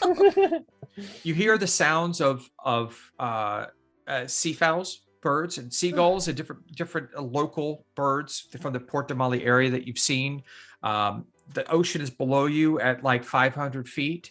You see on in the distance, on the horizon, you see what looks to be the coast of the Menagerie Coast. Which is weird saying the coast of the Menagerie Coast, but that's actually kind of right to say that because it's called the Menagerie Coast. It is the coast of the Menagerie. Yeah, whatever. Yes.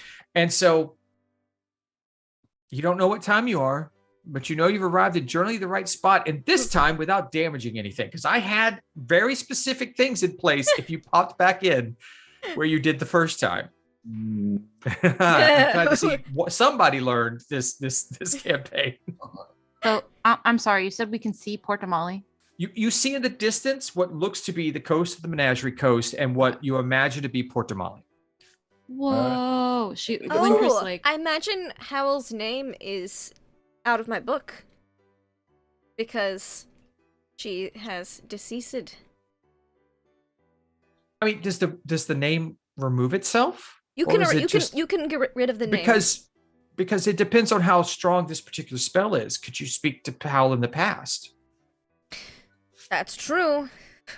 It's up to you to decide exactly how that works. I was thinking about putting Wintress's name in there, but that might not be. That might be more dangerous. You could put her name in there, but you wouldn't be able to talk to her. Maybe. Because it's not a name. Oh, Well, that's no, true. That, and also she has an item that blocks telepathic shit. Gotcha. Winter's like goes over to the railing and it looks like she's gonna puke again, and then she sees the ocean and she's like, "Holy shit! What is that? What's the ocean? It's so blue. It's all water. Salt It's all water. blue." And like Yep. in every movie, as she's looking at it, a random whale breaches at the exact moment. What is that thing? It's a whale. Ooh, Whale? What? a whale. A whale? Yes. And I'll take the Holy ship down shit. so they can have a closer look. Elvira climbs up the edge, she's like, and Draconi's like, "Can I eat it?" Oh my god, you should absolutely try. You see Elvira just fly over the side and go But I imagine chasing that at after the original whale. height, it looks like a fish, but then you get bigger and bigger, and the island gets smaller and You see smaller. you see Elvira diving down, And then right when it looks like Orion's getting there, you just see Orion like pull up really quick and fly right back up. What happened? Holy shit, it's big. What do you mean it's big? It's little. I It's can pick it up huge. with my finger. Oh, it's huge. Hmm. Harlan, the ship starts to descend, and as you get closer to it, you see that the whale is actually bigger than the ship. What the fuck? What is happening? This is just This is just blowing Winters' mind right now. Awesome. All right, Welcome. what about the rest of you? Eagle's just amazed my that she's stomach senses. yes, exactly. But Eagle's amazed that she's never seen the ocean before. But he's enjoying the view. I'll look at Harlan, pat him on the legs, and I don't know when we are, but good job. We're precisely where we need to be. Wonderful. And he's going through the equipment, trying to figure out why that it was shaking so bad. What do you want to do about the orb thing? You know, the thing. We can't let them have it, find it, know about it. Put it in the back in one of those boxes that say "Do not open." I don't think that's going to work. I mean, someone literally went on the ship earlier and opened all your panels and went through everything. I think it has a bit more security now. Wait I'll a minute, press- do you want me to open one of the do not open boxes first so you can find out what happens? Something says do not open. No, there's nothing. There's nothing around. Here, back at Port Damali. Oh, We're I'm talking gonna about put boxes. all the things at Port Damali. Yes. Look at that, dolphins. What? Yeah, Little smaller whales with fins. Here's how Wintress hops over the railing and just flies down over the surface, and she's gonna touch everything that she can. Why did we The not- whales and the dolphins all let you touch them. Sweet. Yeah. She's having the time of her It's fucking an life. oceanic Wendell swaps to petting zoo telepathic for communication Wintress. with Harlan. All right, I'll look through those crates, but I'm gonna look through them first before determining if we can put anything in there. And I'll go It takes down about an hour and I for mage hand. you guys to make it to Port Damali. I mage hand open them from 30 feet away. Okay. Underneath. Okay, they all open. Not the do not open box. All the do not opens open. Okay, good. What's in them? I mean, there's a lot of things that you're unable to identify. Uh-huh. There are other boxes inside. Oh. One Boxception. one crate specifically, when you open it, on the inside lid, it says for Nezrin. Oh. And then on each one of the boxes, it says, "I said don't fucking open." So on the other ones, it's like, you see other people's names, like for Wendell, Oh my God. for Igor, Mhm. for Lamont, for Well, Harlan. I will I will flip the lid the right side up so we can see instead of do not open, it'll say everyone's name on them, and I'll poorly nail them back shut. Oh my God. So that way Nezrin's is up, we can see everyone who has their names on them, and Wendell's like, well, my name's on this one, I'm gonna open.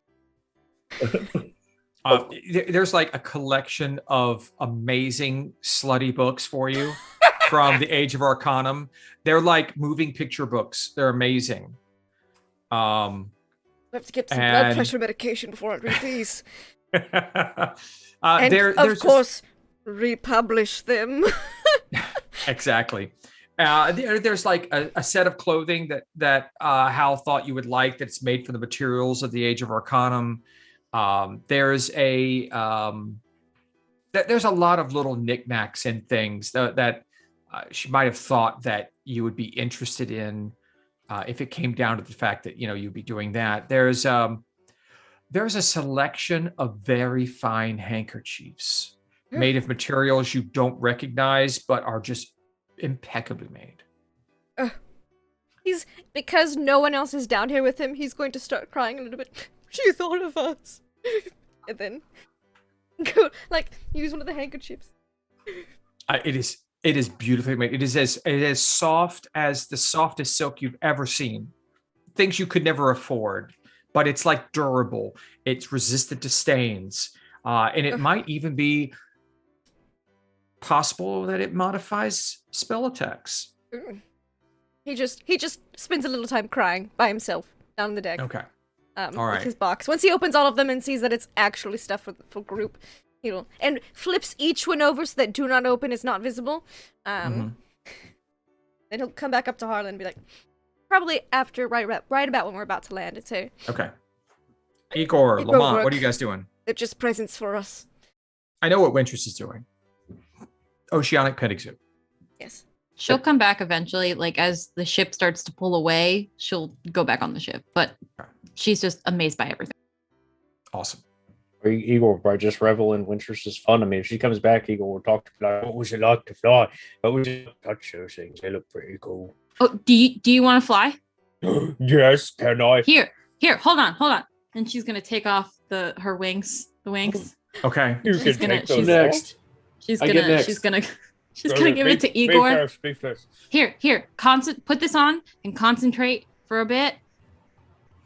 Okay. Hand eventually- wave. No attunement time. You got it. Yeah. Yeah. All right, There you Igor, go. Igor's going to try flying. Okay. Winters will Oh, fly no. with him just to make sure he doesn't die. Yes. Aw, my buddy to keep me alive, my safety pilot. Okay, cool. Yeah, it's like Peter Pan and Wendy flying. It's like one of them knows how to fly, the other one is Igor's being flown. Igor's like porpoising all over the place in different altitudes. The dolphins are watching you because you're more entertaining than the swimming that they're doing right now. Perfect. So Harlan just like looks out the window and just watches him go by first. Yeah, I'm gonna go by the window. It just goes back to work. you know you want to, Harlan. You know you want to. Come on. okay, Harlan, you're working. What are you doing? Oh, trying to fix this unstable time problem. Trying Okay, to get it give to- me Arcana check. Yeah, It's not a problem. It's a feature.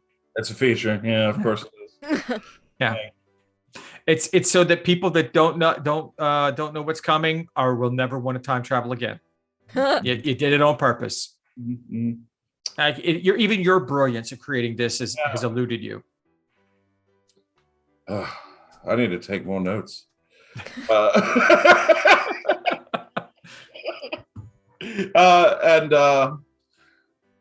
Can you stop playing around out there? We have important things to do. Do not hear him. All right. I was over gonna the say sound of too much awesome. fun going on. Yeah. Lamont, what about you? I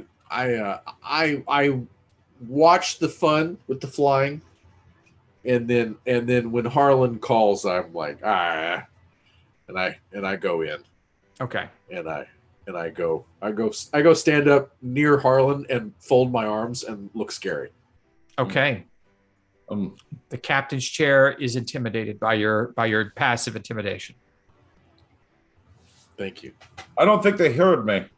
Can you activate the PA system again? I'll be happy to. Yeah, no, they're not listening to you. They're having too much fun. Here you go. This is a hot mic. Go ahead. Yeah, as he turns it on, it's got that check. squelch that comes from like when you're handing the whole head. Check. Sibilance. Hey. Here, go ahead. We don't have time for this. So you guys can hear this. Can you finish up what you're doing and get back to the ship so we can get the port?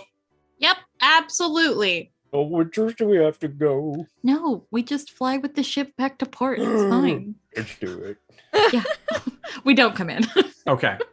So this goes on for the next 45 minutes or so. And you finally arrive. The city of Port Damali is exactly as you remember it. There Some are a boarded few up windows. things- Yeah, well, no, most of those have been repaired. But you look, and a couple of the buildings are a different design now. The Skyport is just a little off. It's not quite the same thing. It's like it's about 50 feet taller now, and there's a couple extra connections on it. There's an extra temple in the God's Yard, the main central part of Port Damali. There's a different temple there you don't recognize.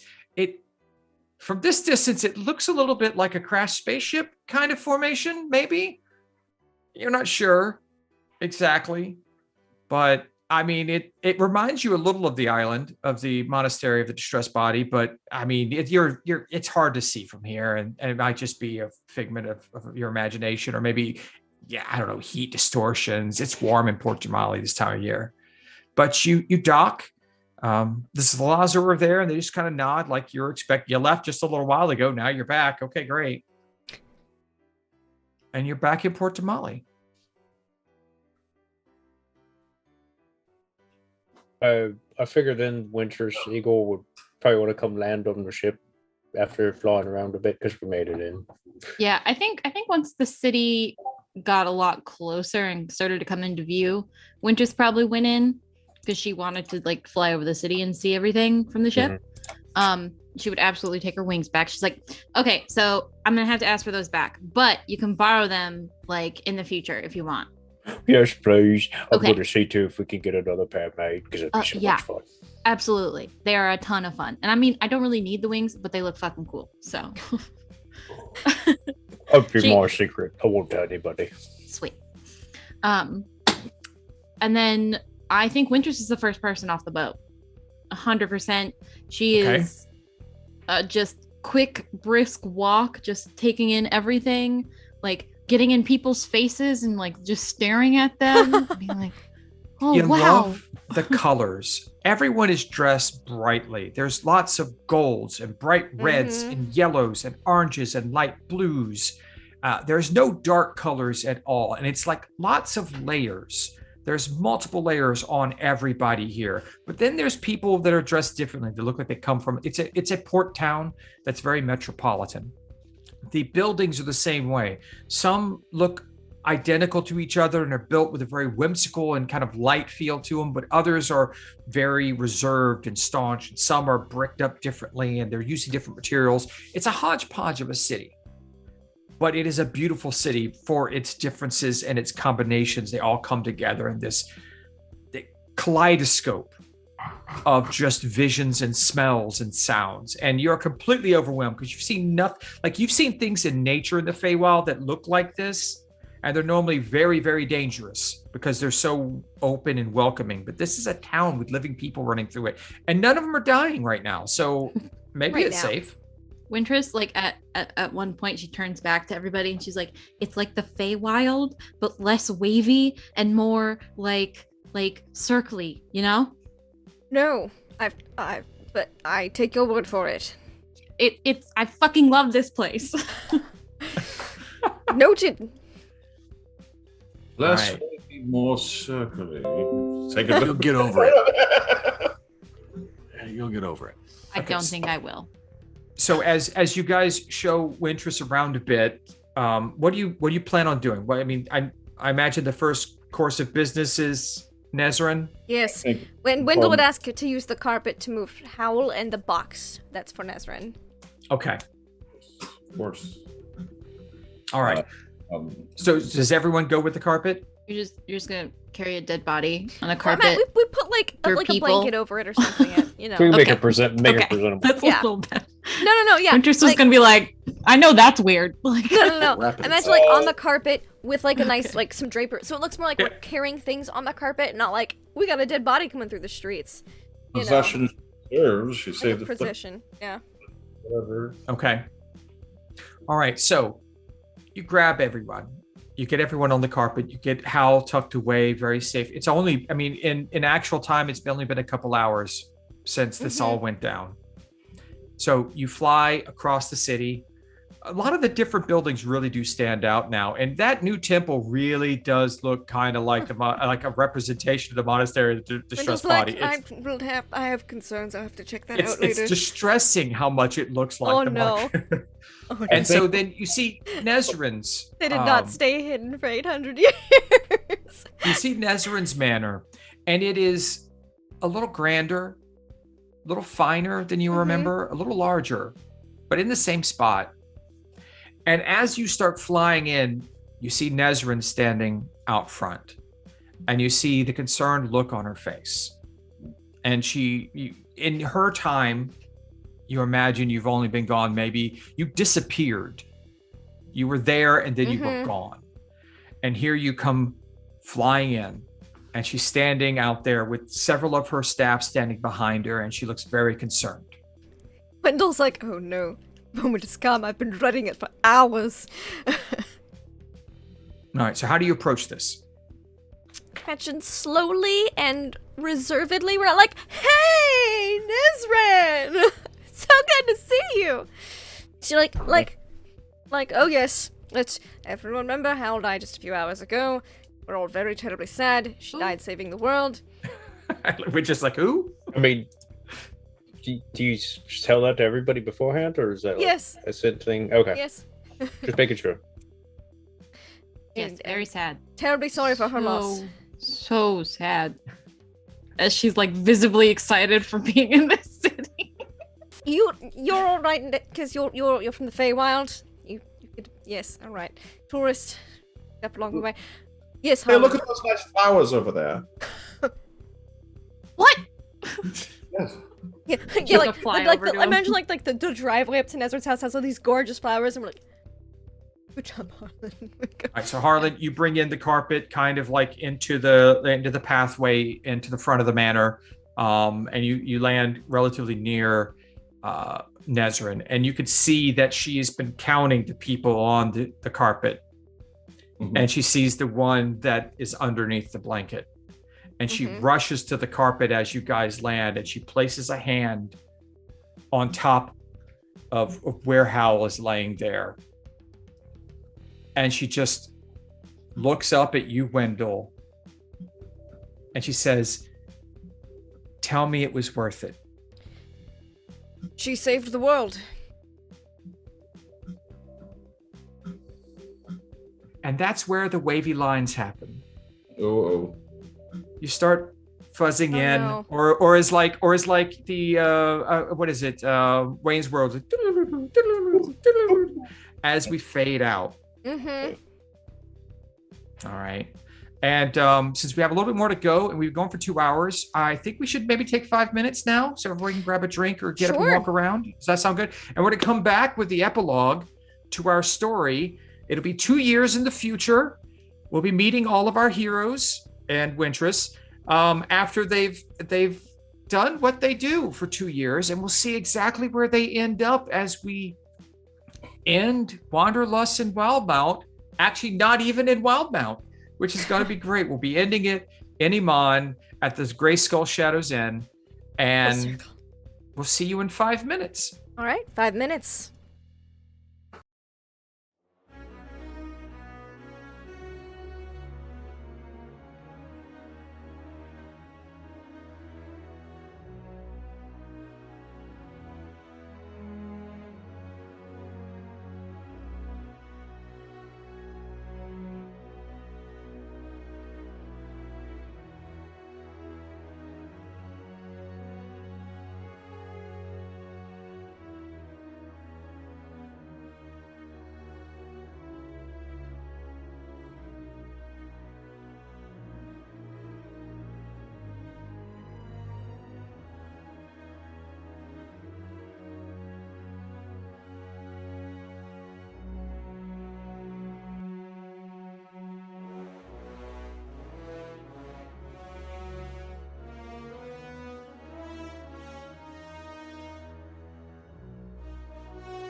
and we are back from our brief break.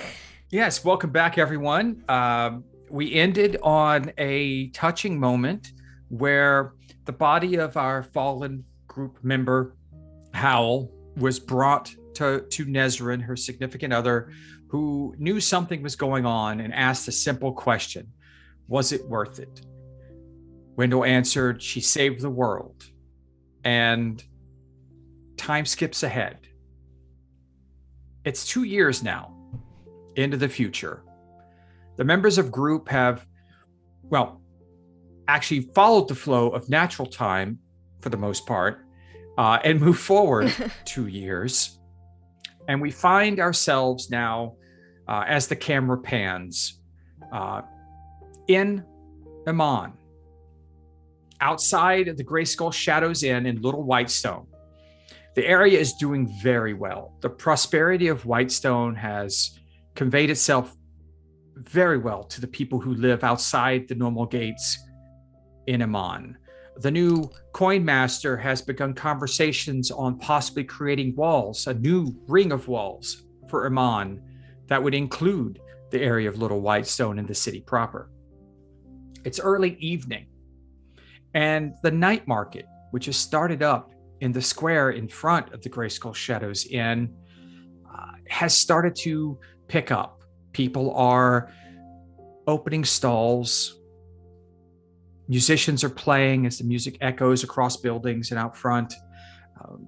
Merchants are setting up shop. The smells of different types of foods. It's become a very welcoming, friendly place, started by an initiative by the new manager at the Gray Skull Shadow Inn.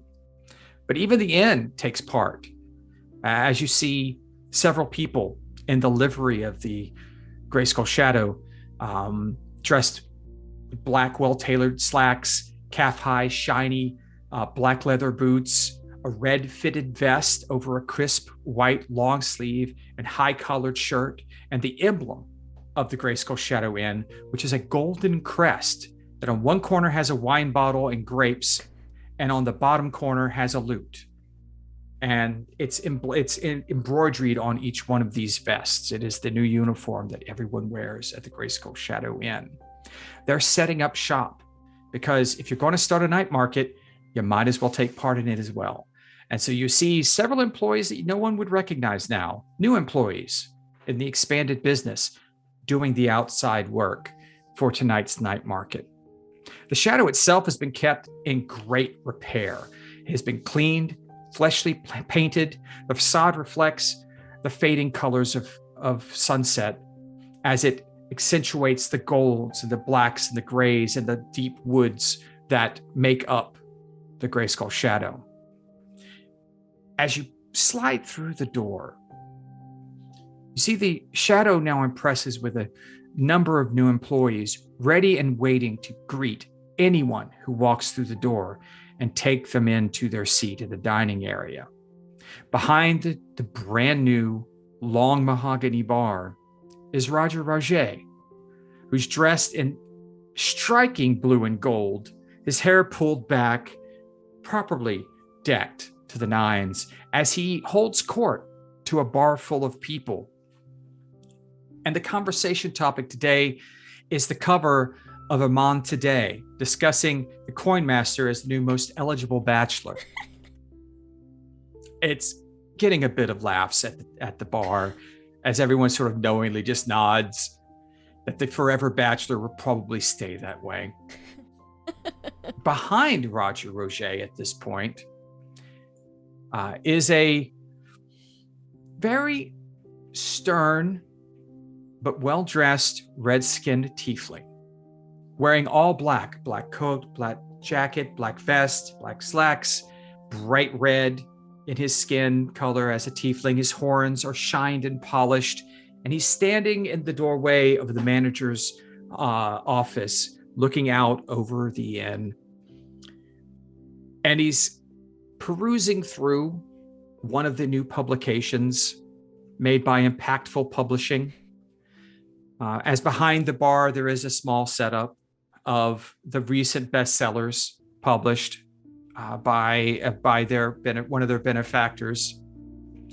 Reagan is now managing the Grayskull Shadow Inn after a bit of a problem with the previous manager, but it's all right. Reagan has instituted all of these changes and business has been booming. The dining area of the Shadow is dimly lit.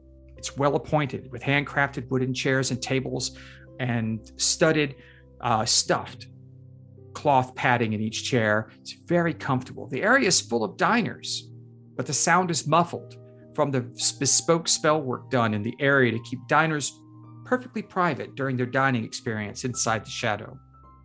At the far end of the dining room are two gilded doors, brasswork, intricately designed with patterns with group across the two doors at the top. It leads to the private dining space of our companions here. Next to the door, looking rapt and waiting for his job to begin, is a much younger red-skinned tiefling in the normal outfit of the employees of the Grayskull Shadow Inn. He's sitting there kind of in anticipation, almost nervous. He looks just like his older brother, Reagan. You see Revis, the younger brother, who is now the factor for group. As you step through the doors into the private dining area, you see the best appointed room in the inn. The dark-stained wide plank flooring is covered by a masterwork carpet depicting the trials and tribulations as well as the successes of group in woven form. Atop the rug is a black oak table built for 20 diners with only 6 high-back plush chairs around. Behind each chair is a portrait of one of the members of group, 5 painted with the same artist's hands, and the final chair adorned with a beautiful booster seat and the self-portrait of the newest member, painted in a very striking, strange style that when you don't quite look at it, when you notice it out of the corner of your eye, it looks like it might be moving. And a small warning plaque put in there by Wendell a few months after it was placed, not to look at it for very long or to contact the management quickly. At the head of the table, between the portraits of Wendell and Howl, is the mounted head of a black wyvern, the most recognizable success of the group. A little wormling. A little wormling, but it's got a much bigger mounting plaque, like a very ornate mounting plaque for this little tiny wormling head. It was our first great success. We had to monument it. It was.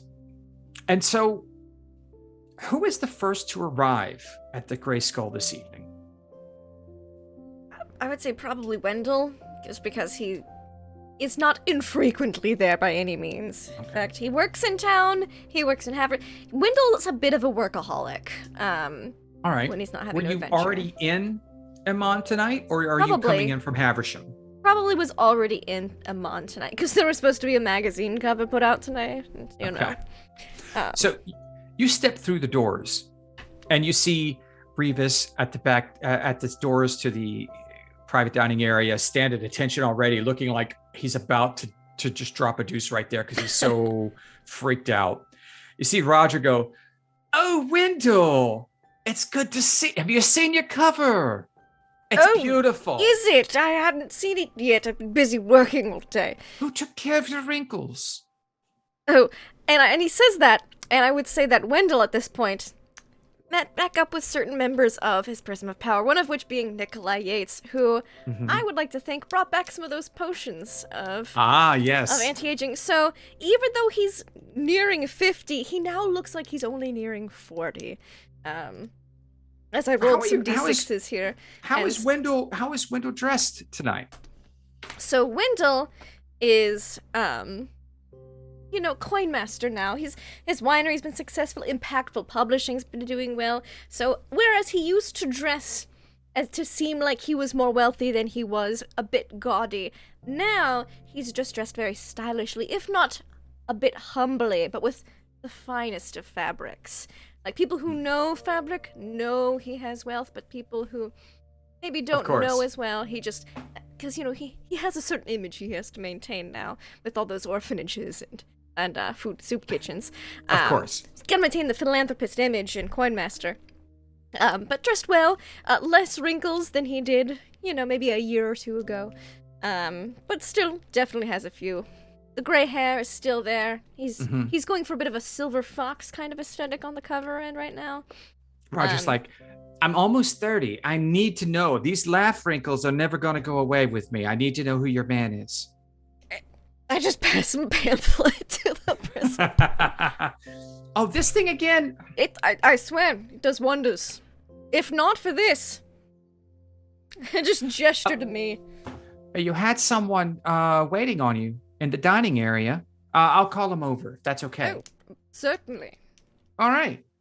And you see Roger send one of these servers you actually recognize. It's that little halfling server, Myrna, that's been with you guys since before you had it. It's just small, cute, sweet. The only person in this place who has not been corrupted in any way somehow. She's like the mascot of the Grayskull Shadow Inn. Everyone protects her with every ounce of their being. She has no idea this was ever a front for the class. Bless her heart. Yeah. And so she runs over, and you see a taller, noble-looking man. You recognize him immediately. He has dark hair, styled short, slicked back in the style of humility for his age. His clothes are very fine, and he's not trying to hide it. You see your friend Varna. Varna! So good to see you. You see him call out from his table, and you don't hear a thing. You can tell him he's talking, and then he looks at it, and you see him whisper to Myrna, and she nods, and he gets up and walks out of the dining area. And as he's walking out, he's like, confound it, this stupid silencing thing. I wanted to talk to him from over there. It's fine. Oh, I'm sorry, Wendell. Your new table dining experience is exquisite. I can't imagine ever eating anyone else. I'm glad you like it. It definitely makes for some lovely private time with people you wish to speak with. Exactly. You can have all sorts of deals. I have made the best deals of my life with your wine in this location. I have got you in every important location in Marquette as of this week. Wonderful work, sir. See, when I met you, I knew we would go places. I know. I'm making so much money off of you right now. I can't even stand it. That's great. So what are you, you're back in town for some time now? I mean, Coin Master does as Coin Master does. He takes a sip of like a whiskey. Yes, they keep me busy. And I just like hold my hand out for Roger to pour me a glass of something. And you see the other recognizable server. It seems like they brought in everyone you know. You see Ori, the half-elven server. She's pleasant. You know she's an assassin, but she works for you guys now, so she doesn't take contracts anymore. Yes. She's like the muscle that hides on the staff that you need. You know, when Artie and Shabaka aren't doing the job, she's the one that clears everything out. Yep. And so she just runs by and hands you a glass. Thank you, darling. Without even saying a word, she just places your hand and continues on. Thank you, darling.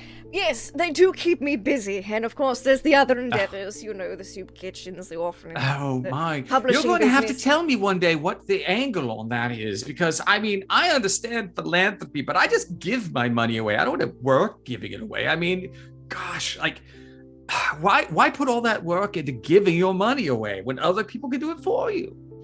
I do that with certain things, but there's other things I just like to have a personal touch in. People need help, and I like helping people. Being your friend is really difficult. You make the rest of us look bad there. I mean, are you here for a reason? You want to join me for dinner this evening? I would. Perhaps we can arrange it for lunch tomorrow. I'm actually meeting up with group tonight. We're all going to be in town. Are they all in town? Supposed to be, yes. Outstanding. I messaged them, those who I could, to remind them of the date. I don't want to keep you. I understand. I mean, I haven't seen all of you together in a very long time.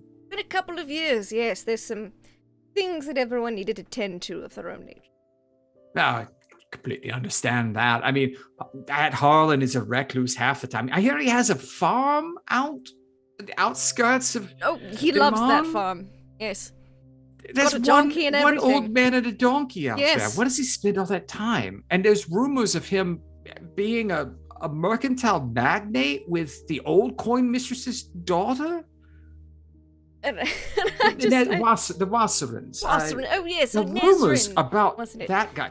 Some say, oh my, Whistling said, some say he's the lost heir of the Iron Authority. No, that's absolute It's crazy. rubbish.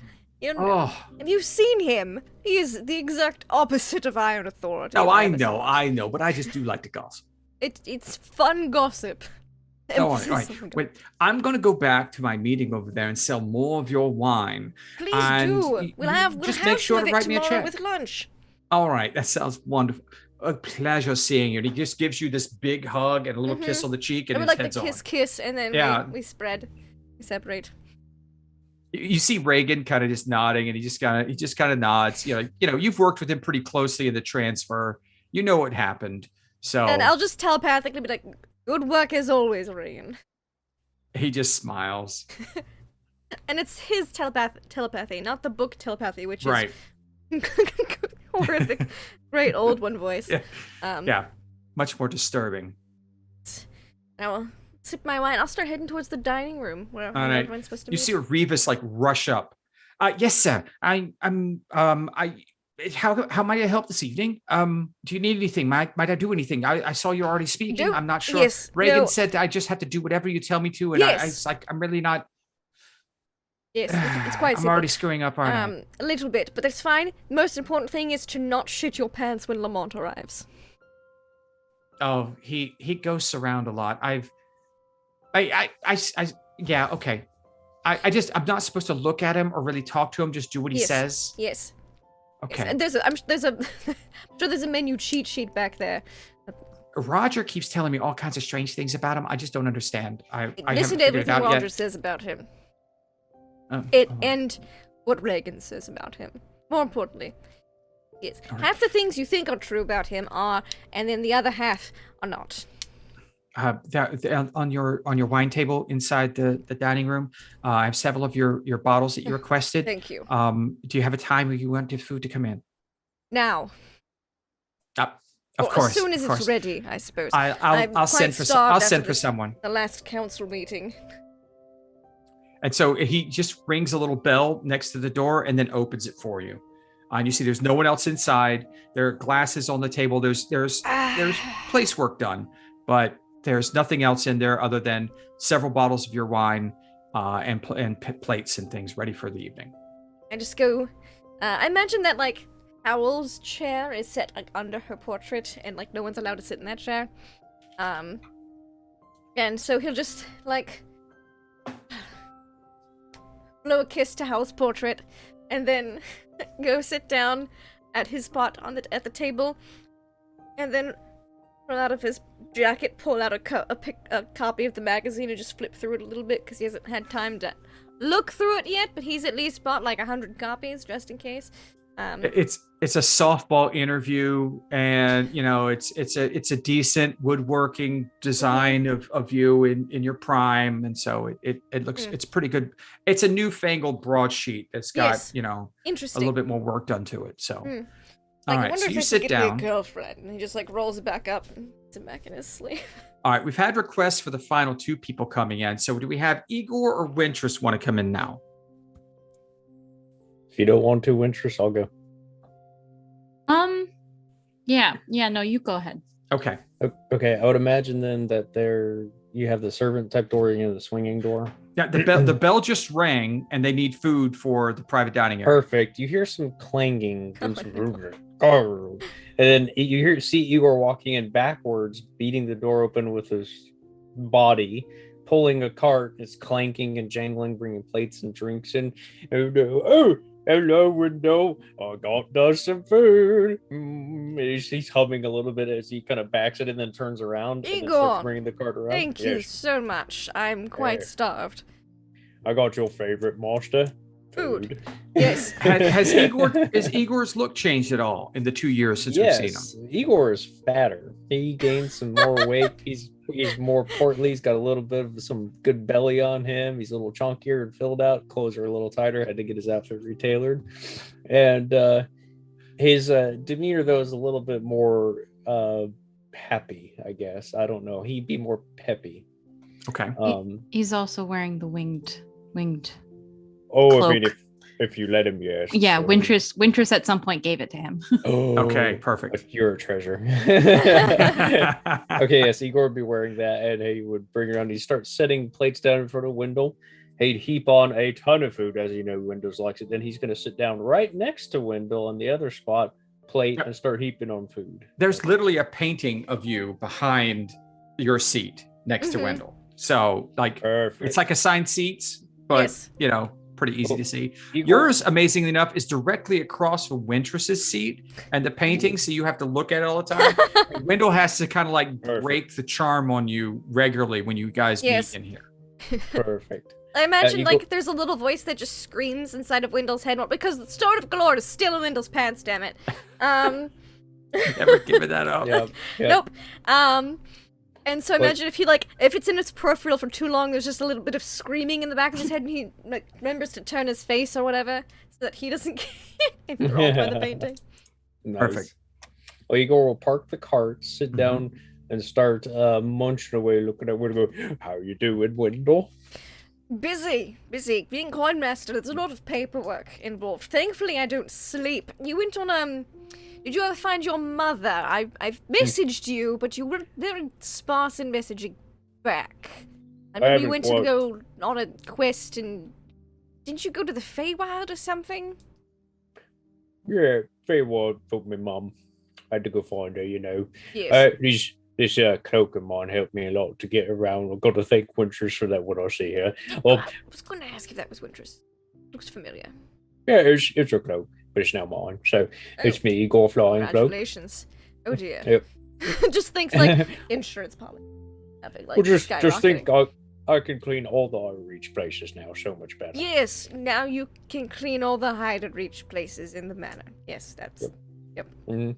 Well, I found my mother. Did you? Oh yeah, I found my mother. And... It was really exciting to see her and, catch up and cook. She taught me some new recipes. We hung out a lot and, just spent some time together. I needed that. She's not coming by the house anytime soon, is she? Well, actually, I was planning on having her over tonight, if that's okay. We're not even at the house. We're not even at Havisham tonight, Igor. We're in Amon. Exactly. We're going to do travel out there tonight. We'll have her meet her there. Fine. We'll deal with it when it comes. It's fine. Just deep breaths. I hope she's fine waiting. She's going to be doing a lot of that. As you discuss your party plans for after the party this evening, The after party plans. Wintress, I guess you're next. Yes. Oh no. Oh no. Yes. Yes.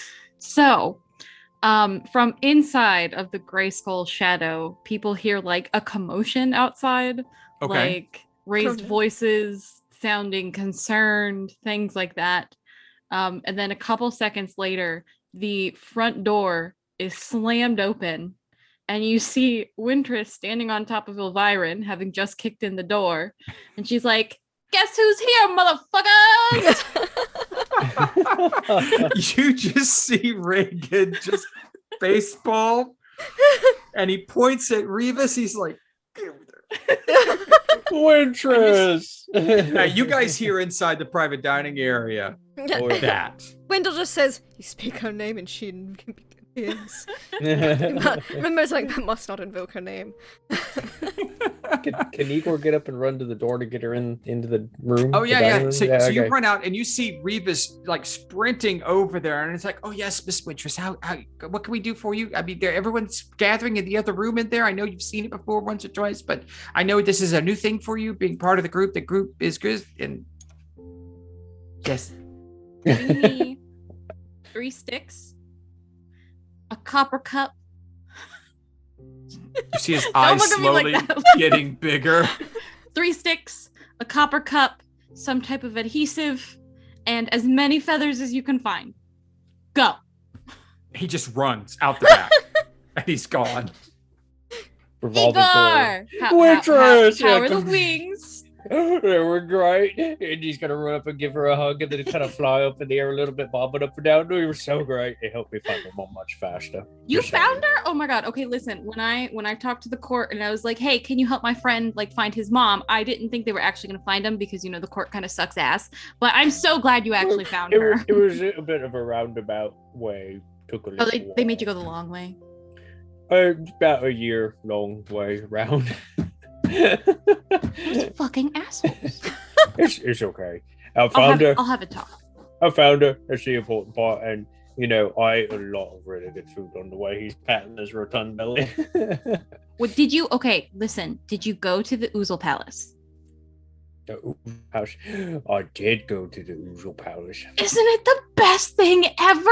Oh yeah, I'm gonna have to Like- go back there. Oh my god, like you come out feeling like a baby. Like you're just so soft and smooth and like everything is clean. I love the Oozle Palace. I need to go back. I'm pretty tempted to see if there's a way that we could maybe get the Oozle Palace like compartmentalized into like a little room at the manor. We have a like Oozle That would be room. cool. That would be very cool. I'm sure you could find like some oozes that are willing. You could create like your own Oozle bath. Oh, that would be awesome. Yeah. I Oozes wonder are if smart. Like they Wendell know might go when for that. something's a good deal. Hey, let's go see Wendell. Come on. You got Okay. me ready to do. Wendell, look who I found. And we're gonna You have- found Windress. How Hey. long has it been? A year, A 2 long years? time. Oh, so Time is long. weird. I don't know Time how is long. weird. Yes, good to see you. And also, we're having an Oozle bath I'm at the manor. At the we'll talk about that. Yeah, we're gonna find some oozes that are like need a job, and What we'll if make you guys instead an of at the oozle bath. manor, we could put it elsewhere and have a show, like a resort, like a spa? Now he's in an on it. Now he's like, oozle yes, resort? I can charge people to go to the spa. Yeah, absolutely. I know all the oozes in the area. I can talk to a couple of them. You Make could sure talk you to know. Yeah, of course. You don't speak ooze. He does. No, you're not in my vocabulary yet. Well, I can teach you a couple words. They're pretty chill. Their language is pretty flexible. So like you could say something and it means like two other things, but they're like cool with it, Yeah. Well, Sure. I'll talk to some oozes. Do they have a written language? Think so. Because we could communicate through that. They have like a dribble I read dribble ooze, language. I don't speak Just like ooze. acid in the ground. I'm much better Yeah. at written ooze than I am at verbal or audio ooze. fair. That's Yes. fair. I Yes. will talk to them and see if I don't know if they write because I what if- only ever talk to them. Just thought, what if it was just talking like pictograms, like the people and things they absorb, they can like generate pictures of it and stuff. Just It'd be like hieroglyphs. Yeah, hieroglyphs. Oozoglyphs. Oozoglyphs. About this time, you hear a crash outside the door, some cursing and infernal, and then you see like Reva's backing in with a stack of stuff. He's literally got everything you asked about. It's like, I'm sorry it took so long. We actually anticipated that Lamont would ask for a lot of things tonight, and I didn't want to get yelled at the very first time. So we had a large selection of junk we got from Harlan at his Perfect. farm. And so I had everything except for the adhesive, but that was the horse glue place is right down the road Thank there. you, So Revis. it was everything. So here you go, Wintress. Oh no, that's not for me. That's for you. Your art project tonight is to make whatever comes to mind with all of that. You Go. just see his jaw drop. Go. I swear, Wintress is an art professor / teacher I've had in school before. I swear. I'll just telepathically tell Revis. She's Faye. I'm He doesn't sorry. understand what that means. It just grabs everything and walks like dejectedly out. Take your time. I look forward to seeing what you make. I imagine I'm he's very just gonna, excited. because he's still struggling to where people, I imagine he's just gonna start, like, trying to put things together right outside the doors to the room. Like a dejected first grader who's been kicked out of the classroom but still has to finish their art project. During art time, yeah. Yeah. Oh, he was so excited for his first day of work. And his brother is just smiling because it's not him having to It's deal not with him. Reagan finally won. I imagine the that boss it's now. still Reagan's name in the book, though. So whenever Wendell needs to contact, it's still Reagan. Could you tell Revis? Exactly. Until he's worked through a year, I'm not going to transfer the name in the book. I'm sorry. He needs experience first. All right. So I believe second to last was got to be Harlan. Harlan, with a burst of crackling magic power, just appears right in front of his photo. Portrait. And he just looks at himself. He's dressed way differently now. He's in flowing white robes. He's Harlan the White now. He golden- defeated the Balrog and has risen. with golden symbols adorning it. Obviously, a robe from the Age of Arcanum sometime. It's a very archaic. Like Wendell can read the word the And I script. recognize the style because Hal gave me some clothes. So okay. He had his left arm is just covered in a sleeve of watch faces, and he doesn't have a toupee anymore.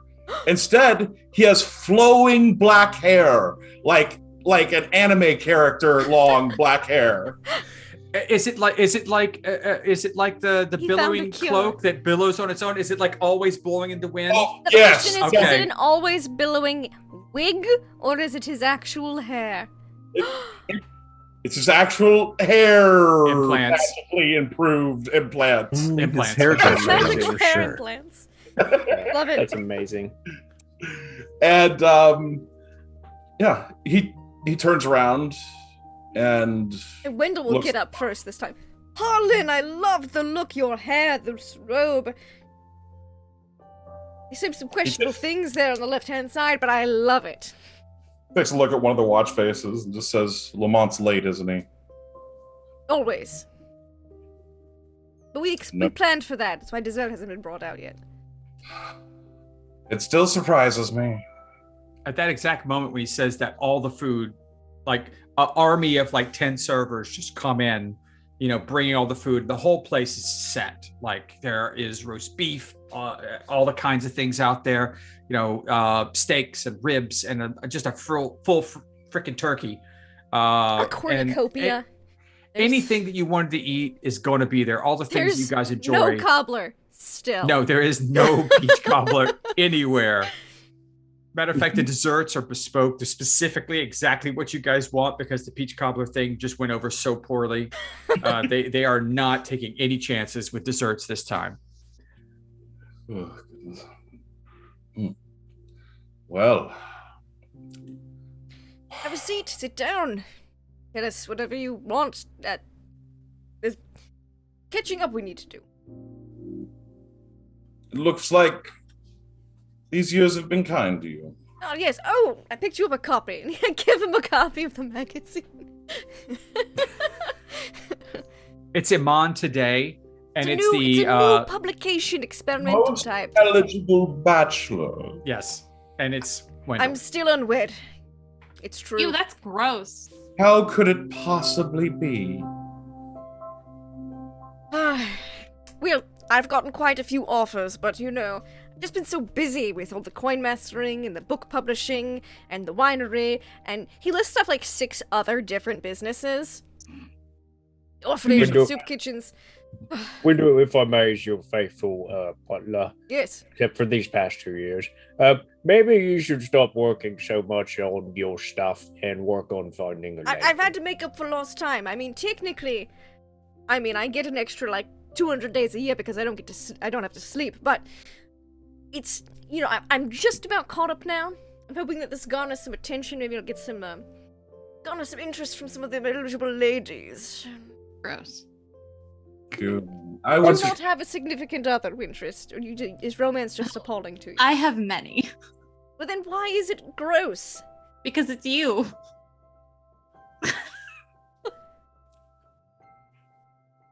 If I cared more, I'd be hurt. That's fair.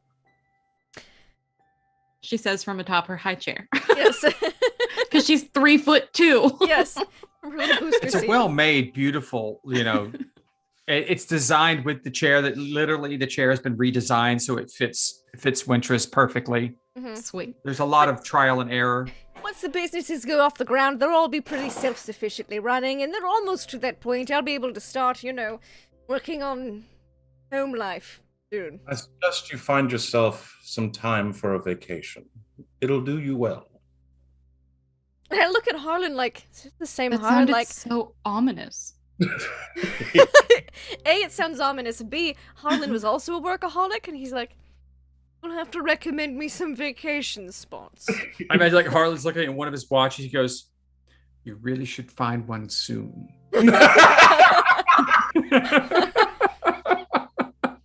When and where, Harlan? When and where? I have a wonderful spot, actually. Would love to go. I'll hand her a brochure to like some relaxation resort. Oh, I love brochures. Like, oh, like just face lights up that it's not one that I had to make myself. And she's like, oh, thank you. I could always take you to the Oozle Palace. There are plenty of Fey ladies that I'm sure would be somewhat attracted to that. He goes, The oozes will make you better. I'll think about the Oozle Palace. It's fantastic. I'm telling you. You gotta try it. You don't have my hopes incredibly high about the Fey ladies, though. Granted, Eh. seeing what happened to my brother, I don't think I should get my hope. I think I should stay very wary. There's always some weird ones out there, you know. Looks at her, looks at Igor, goes, alright, and sits back down and just starts heaping food. With the brochure to the side so he can look at it. Yeah, it's a brochure to a place in Dalin's Closet, in Maquette. Okay. It's a really nice beach vacation spot, but The they also beach. deal with relaxation techniques and whatnot. I suppose I could get somewhat of a tan. We spent a lot They of time literally show a indoors. picture of it being like their number one spokesperson is Harlan in these in his robes. Like, good for you, Harlan. I like hold up the flyer. Seems Oh, you're doing yes. quite well for yourself. They make me do that. They do they? Well, it's just contracts and all. Contracts and all. Speaking of which, our business is going quite well, because he did buy 10% into the airship business that Nezrin and Harlan made. Ridiculously well. It's literally your most profitable investment to date. That's impressive. Also, there is a competing charity now for orphanages. How dare they? You don't know this, but in the note, in the journal, in the note to Nezrin that you did not read, literally it was Hal begging Nezrin. He didn't give to over take that journal over- before he handed it over to Nezrin. Oh, did you look at it? He would have Okay. been like, oh, I found this afterwards. I think it was her journal. Like once we looked through the ships some Okay. more. Yeah. You saw her beg Nezrin at the end to literally run your orphanages out of business and take care of all the street kids in Amman. And so there's literally now a competing orphanage named at Yeah. something out. It hasn't been going that long because he would have given that journal like a year late. Like, we're going through some things and I happened to find that like really solidifying his spot. Yeah, but it's one of those things. So there's now a competing orphanage named after Hal, run by actually. She always did want that orphan monopoly. She did have it. So She had a monopoly on the orphan market for ages, don't you recall? this is the time for our last member, who has waited patiently in the wings, the original king of chaos, Lamont Quinlan. The doors fly open. He's dressed to the nines in a sharp suit, polished shoes, pressed pants, single-breasted, shoots his cuffs, dark shades. He's making the scene. This is a good time for the horn section. I will also accept Sharp Dressed Man by ZZ Top. I was just As typing he- that out in group chat. As I'm in Texas after all. Yeah, I know it's cliche. You but need a little I know ZZ it's been Top. done. Come on. but No, it's a I good don't care. song. It's a good song. Gibbons Brothers, come on, let's go. He goes in, and somewhere between Jeremy Piven and Sam Rockwell at their mid 2000s prime is where we're going to land here. He's working the room. You stop. You over there are wearing the hell out of that new uniform. The hell out of it. There you go. How? There's the man. There's the man right there. And then he comes into the dining room here where everyone is. Party people in the place to be. Oh my goodness. What's shaking bacon? There's Wendell rocking that silver fox look. I'm about to pass out. Hey, listen, I bumped into somebody the other day. Very interesting. He had a scheme going, little thing going where he loans money to people, and then he uses the money that he loaned from those people to pay back the people he already loaned money from. It's a great little sort of pyramid shaped thing. I told him to get in touch with you. Then I shattered both of his kneecaps with a cinder block. So it might be a while before he actually does make his way to you. He sounds like a bit of a schemer. I don't think he'd fit in at the Prism of Power. Listen, I send everybody your way that I think can be part of your cool little chocolate club. So how's it going? There's Harlan there with my man. I wasn't sure that was you, Lamont, until you started talking. In the flesh, baby. I'm here. How could I miss it? The gang's all here. Here's Igor. And I like slap Igor and make you choke on whatever you're eating. Here's Wintress. Wintress, I saved you something. Hold on a second. I got this for you. And he like winds up something and then puts a pair of chattering teeth. Wind up chattering teeth. On the table. Look at that. Have you look at him. It's a fun. She like keeps trying to like stick her finger in between the teeth and just keeps missing. Out. Like. Oh, he'll take that right off. All right. Hey, listen, there's my man. Listen, Roger, sweetheart, great to see you. Listen, I will have a char-grilled hamburger sandwich with a French fried potato garnish, and I will be having white milk, toot quart. And as I sit down, I want to, in emotion, get into costume. And this is the most ambitious... it's black. It's somewhere. This new Moon Knight trailer. You know all that texture on the Moon Knight. You got to have the folds on the folds on the folds with the texture on. He has like filigree on the mask. He's now had enough time for this to be really truly impressive. Somewhere between his theatrical entrance costume at the dance with the disc and the blackest black on inky blackness that he sports clinging from the rooftop. And as I sit down and wait for my milk, it becomes completely enveloped. It completely envelops me. And I fold my fingers. What are you talking about? We were just catching up.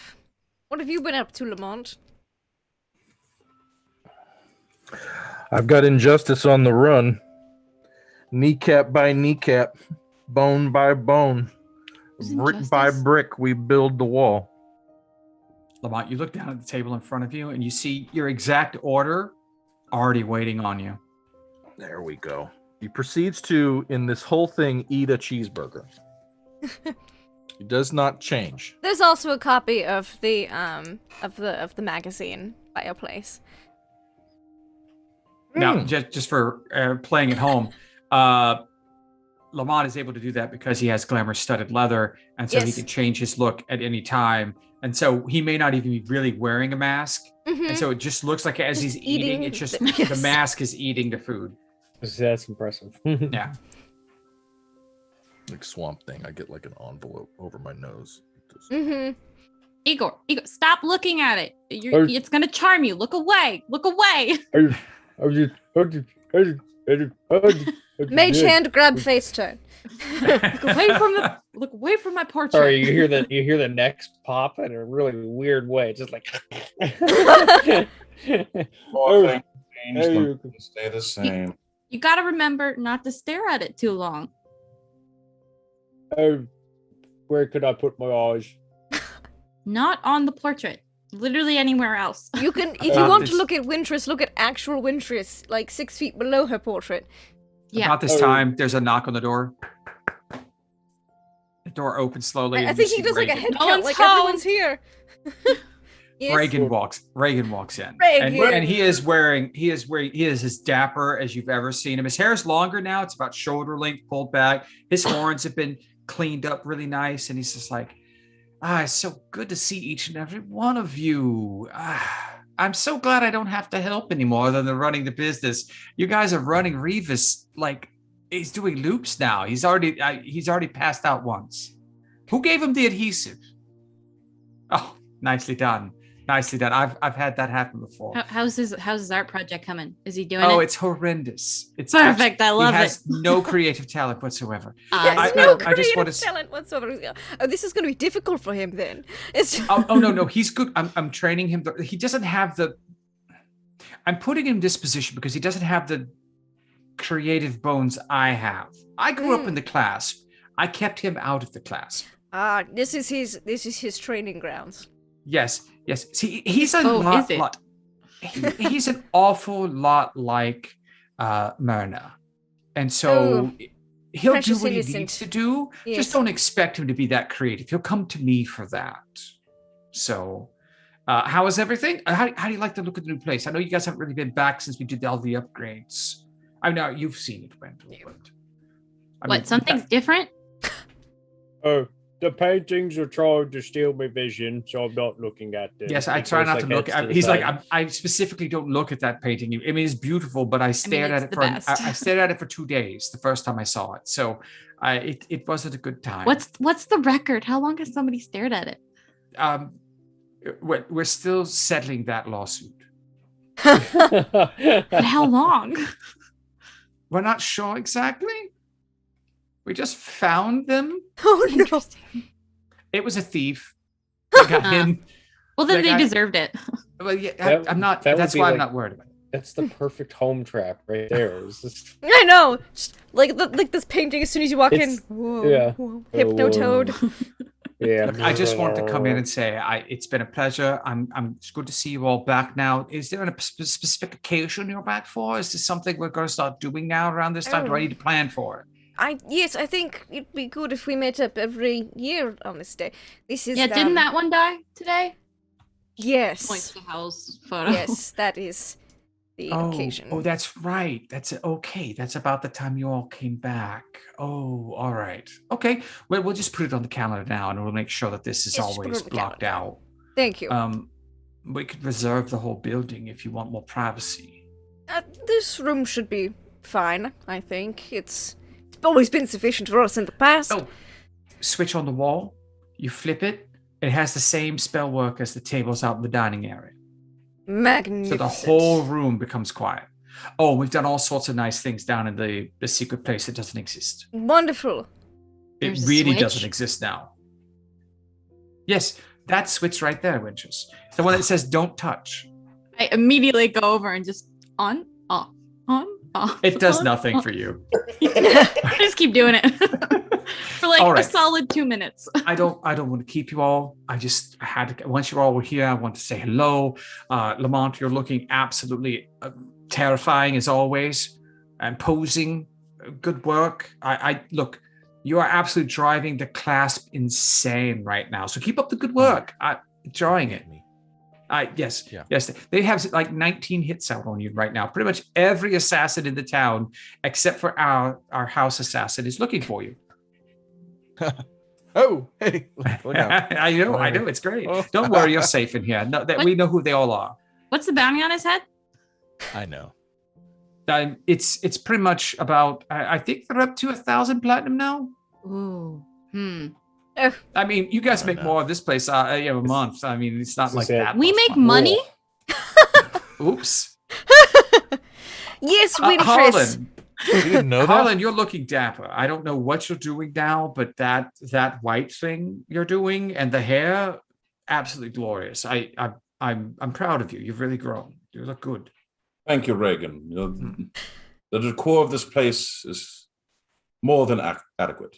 No, that's high praise coming from you. Thank you very much. Thank you. I think Wendell has anticipated Wintress finding out that money is to be made from here, and just pulls out paperwork from his bag that has like a very small percentage of the inn. But the catch is she has to sign her name. because it's paperwork, Oh. because it's legal. Yeah. And so And then, yes. Reagan goes over and chats with Igor quietly a little bit. And then, says, all right, Wendell, I'm sure I'll see you next week at the business meeting. It's been a pleasure, everyone. Let me know how Revis is doing, and have a good evening. We'll all let right? you know when the Oozle spa's open. Yeah, if we could get something like that here, that would just be a whole nother thing. Listen, I know so many oozes. All right. Most Look, of them look, are out look. of jobs since they went This and is- cleaned the sewers. We're gonna Oh. single-handedly employ all unemployed. Oh my God. Wendell, if this is something, if this is an initiative you'd like to try, we can Oh, set up yes. some space. I was thinking I'll write up some designs. Perfect. All right, everyone, have a great These night. oozes deserve a fair wage. Let us know Um, if there's anything else you need. We'll be sending in food like every 15 minutes anyway, like we normally do because of Thank and you. Igor. So everything will be great. Can you bring Wonderful. some of that stuff that you set on fire? Oh, the The flambe, was it? No. the flambe dessert thing. I don't know. I just know it was on fire and it was good. The baked Flambe. ash veil. yeah, it's- yeah, okay. that. All right. I'll have some sent in. Thanks. And he bows and heads out, Hey, closing Reagan. the door. Oh yes, Harlan. Thanks. You're welcome. It's been a pleasure, as always. And he slowly closes the door like he always used to do.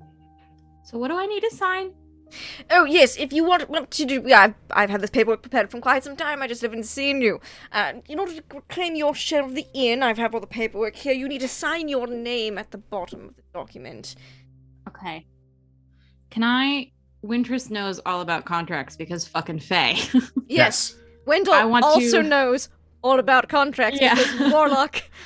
Yeah, I want to look this over in great detail. Give me 10 minutes. You didn't mute, Harlan. Just give me 10 minutes to look over this contract. I'd say Wendell, knowing that she's Fae and being a warlock, and also Wendell is not that skeevy of a person. It's a fair contract. To normal Ammonian specifications. Maybe a little tighter than normal Ammonian specifications. Stating that, what did we each have? We each had like, say 1, 2, 3, 4, 5. There was 5 of us. We each had 20% of the inn. I think, it would be for 10% of the inn. Okay. Because I'd like to think he gave the other 10% to house kids. Mm. Yeah, and I don't think Wintress really cares about the money. Yeah. She just wants to be included. Yeah, yeah. So she like reads it over, makes sure everything's good, and then she like flies over and gets really close to Wendell. Now listen, Yes. you can't tell anyone my name. I will murder you in your sleep. And Oh, I will I know hide you- your well, body I- in the Feywild where I no one don't- will ever find it. I don't sleep, but I do believe you would murder me. Yeah. Okay. Yes. All right. Okay. And then she signs with her true name. As she's saying that, like Viren's like up on the edge of the table going, Viren's such a hype man for Wintress. Oh yeah. They We get hype along each really other. Well. Yep. They get along Mhm. really well. He goes, and then for Reagan, and I'll like put a illusory script on it. So then, send the Okay. paperwork to Reagan.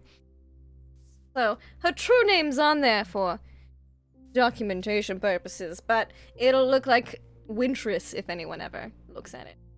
But now Wendell knows her real name. Mm-hmm. See what happens with that. Who knows?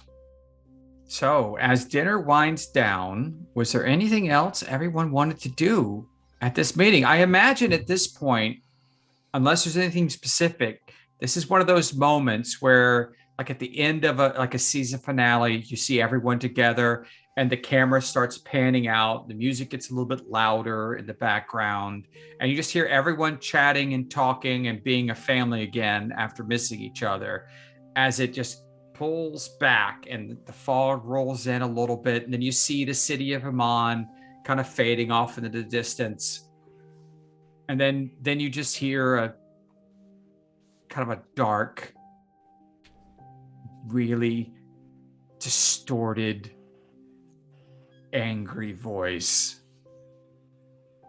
just growling kind of in the distance, kind of ephemeral. And you know that Avum knows he was that close and will never get out. Get fucked. Get fucked, evil orb of evil. Scene. And that's our campaign for the actually 2 campaigns for this group right now. Round of applause for our wonderful DM. Oh, thank you. Thank you. That was extra fun. handsome slapping. Is that a test on me? Yep. Test. Yeah, I got a cat on my left hand. Yeah, so that was good. We started a little early. We ended about the right time. I don't know how that worked out. That was about what I planned. 2 hours at the beginning and 1 hour to finish it off.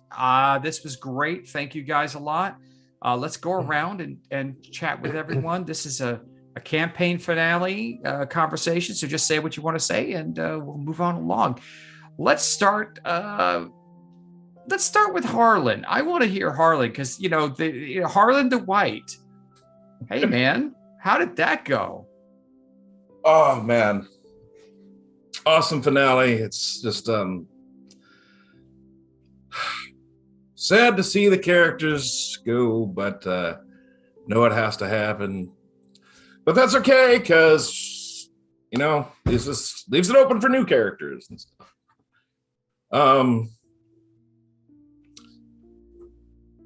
My favorite scene of today's episode was when we finally came back from the in time, and the ocean scene with the whales, and I thought that was nice. Yeah, it was just so serene. I just thought it was a beautiful scene. It was a nice counterpoint to the first time you traveled to Port Tamale. And I just want to thank you for letting me build and travel in the crazy time ship. It was a blast. Yeah, thank you for not wrecking the entire game with your time ship. That was I tried not to. No, it was beautiful, and I love Harlan. Harlan is great. There's so many layers to Harlan that we never even touched on. We at the end we started hinting at it, so that there's a lot to Harlan you didn't know, and great character. It's perfectly fine because he was always meant to have a hidden past. Oh yeah, and I love his hair. I'm glad he finally got hair. It's wonderful. I imagine it actually can grab things and hold it for him. Like it's like the hair is actually alive. So like if he needs something, it just extends and grabs. It's like extra hands. That's why he got it. He's definitely going to need extra hands. Absolutely. Let's go back next. Thank you, Harlan. Let's go on to Lamont, the other half of that interesting, weird relationship that the two of them had, the bathroom buddies of Harlan and Lamont. Yeah, how is that for you, Lamont? I'm good. I want to give Trip a big hug. I love you, brother. It's good times, man. Yes, sometimes Harlan and I hang out in the bathroom. Anybody got a problem with that? Can write to me. Travis Bowles, care of something production. You just get Nugget and I DMing each other Laugh, like, love, you Lindy ship it because I ship it, and then I didn't have time to really explore Lamont's don't say too much relationship with Roger Roger. It's complicated relationship with Roger Rose. Those are the words I'm looking for. Anyway, this is so this is exactly the kind of character and the kind of game that I could never have played with my peer group when I was growing up playing D&D, because this would have made them all insane. And it is absolutely a celebration of every single little idiosyncratic thing a character can do to drive the DM fucking crazy, and kind of in almost a mean way as a player rub their nose in the fact that on some level what I can control, I'm going to wrench control of. And if I can't hit somebody with my sword hard enough and I die, that's fine with me, right? But if I'm a rogue, what I can do, I'm going to do like crazy and just run roughshod all over this game. And it drives DMs crazy. it's a venomous, wild little player tactic to be your own little lone gunman and hold the game hostage. And Frank has really allowed me to just get in that and get naked in it and dump it on my head and just get fucking crazy. And it's very special, and I really appreciate it. And I've created something that, like Tripp said, it's sad to see these particular characters go, but Lamont very much is living on in my head and in my work. And I love his voice. I can hear him talk, and it's a it's a part of my brain that I didn't know I had before we started playing this game, and then it comes flying out of my mouth every Monday night that we get to play. And that's something where you can surprise yourself. That's a very rare thing. So I love you guys. These guys love each other. I'm very lucky. So thank you, Frank, and thank you, Lindy. Party on. Back to you. My Party favorite on, part Lamont. was how me and Becky yelling at each other. And me and Becky going, "Are you all right?" And Becky's like, "I'm here for it." And just me and Becky we had two characters who went right to the wall a couple times on a Monday night, like, fuck it, right? Like, who else you get to yell at? And some people can't do that. Some people can't have that energy pointed at them and be like, no, you're good. Come on. This is wonderful. It's great. So that's my favorite part. Igor eating was also my favorite part. Yeah, absolutely. And that's something about having a close knit. I mean, you're the newest member of our group, and you've been playing with us now for 2 going on 3 years. 3 years. 3 solid years. Yeah. And so, it's we've been playing long enough that we can take those chances with characters and know that you trust the people on the other side of the game to be able to understand what you're trying to do. And if they say, "Whoa, stop," okay, we're done. But if they're like, "Bring it," then the whole truckload's about to get dumped on your head, and it's going to be amazing. And I loved watching those Hal Lamont fights. They were as intense as two characters could go after each other, and it was just grand. And then you could always you always had the knowledge that Wendell would say something off-putting about being caroused or something right at the end of that. And it would just completely deflate the entire situation, and we'd be able to smile about it within moments. And so it was a beautiful moment. But speaking of Nuggetosaurus and Hal and Wintress, let's check in with our Chaos Queen. How was that for you tonight? Yeah, that was it. I think it's the perfect ending to a insane roller coaster of a campaign. I loved playing Hal. She is a huge part of me, and I think her story just pretty much, she got her happy ending when she ended up in Port Damali with Nezrin.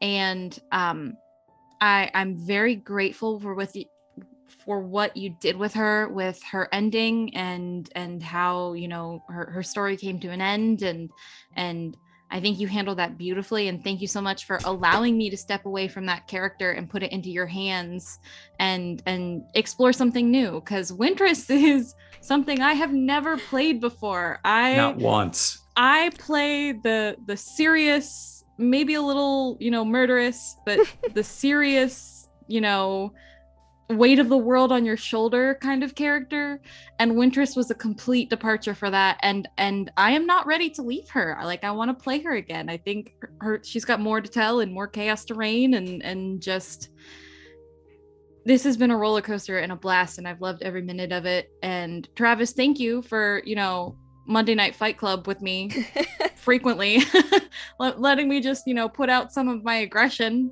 in this character and things like that. And yeah, no, I'm always, are you okay with me yelling at you? Yeah, okay, great, let's scream. Igor, I fucking love Igor, and he's like one of those comfort characters. You can always count on him to give you a hug when you need it, and to lighten the mood and just make everything better. Harlan, surprisingly, Harlan was kind of like our rock. Yeah. He was always just, we have to do this. Like, you're going in a different direction. No. This is our path. This is what we do. He kept us on course, and he's just an amazing character. And I 100% ship Harlan and Lamont. I think that ship needs to sail in the future, just me out there. And then Wendell. Wendell as a character is he's so many things, and I hate him, but I love him at the same time. He's like that creepy older man that you're like, you give me weird vibes, but I don't hate you kind of thing.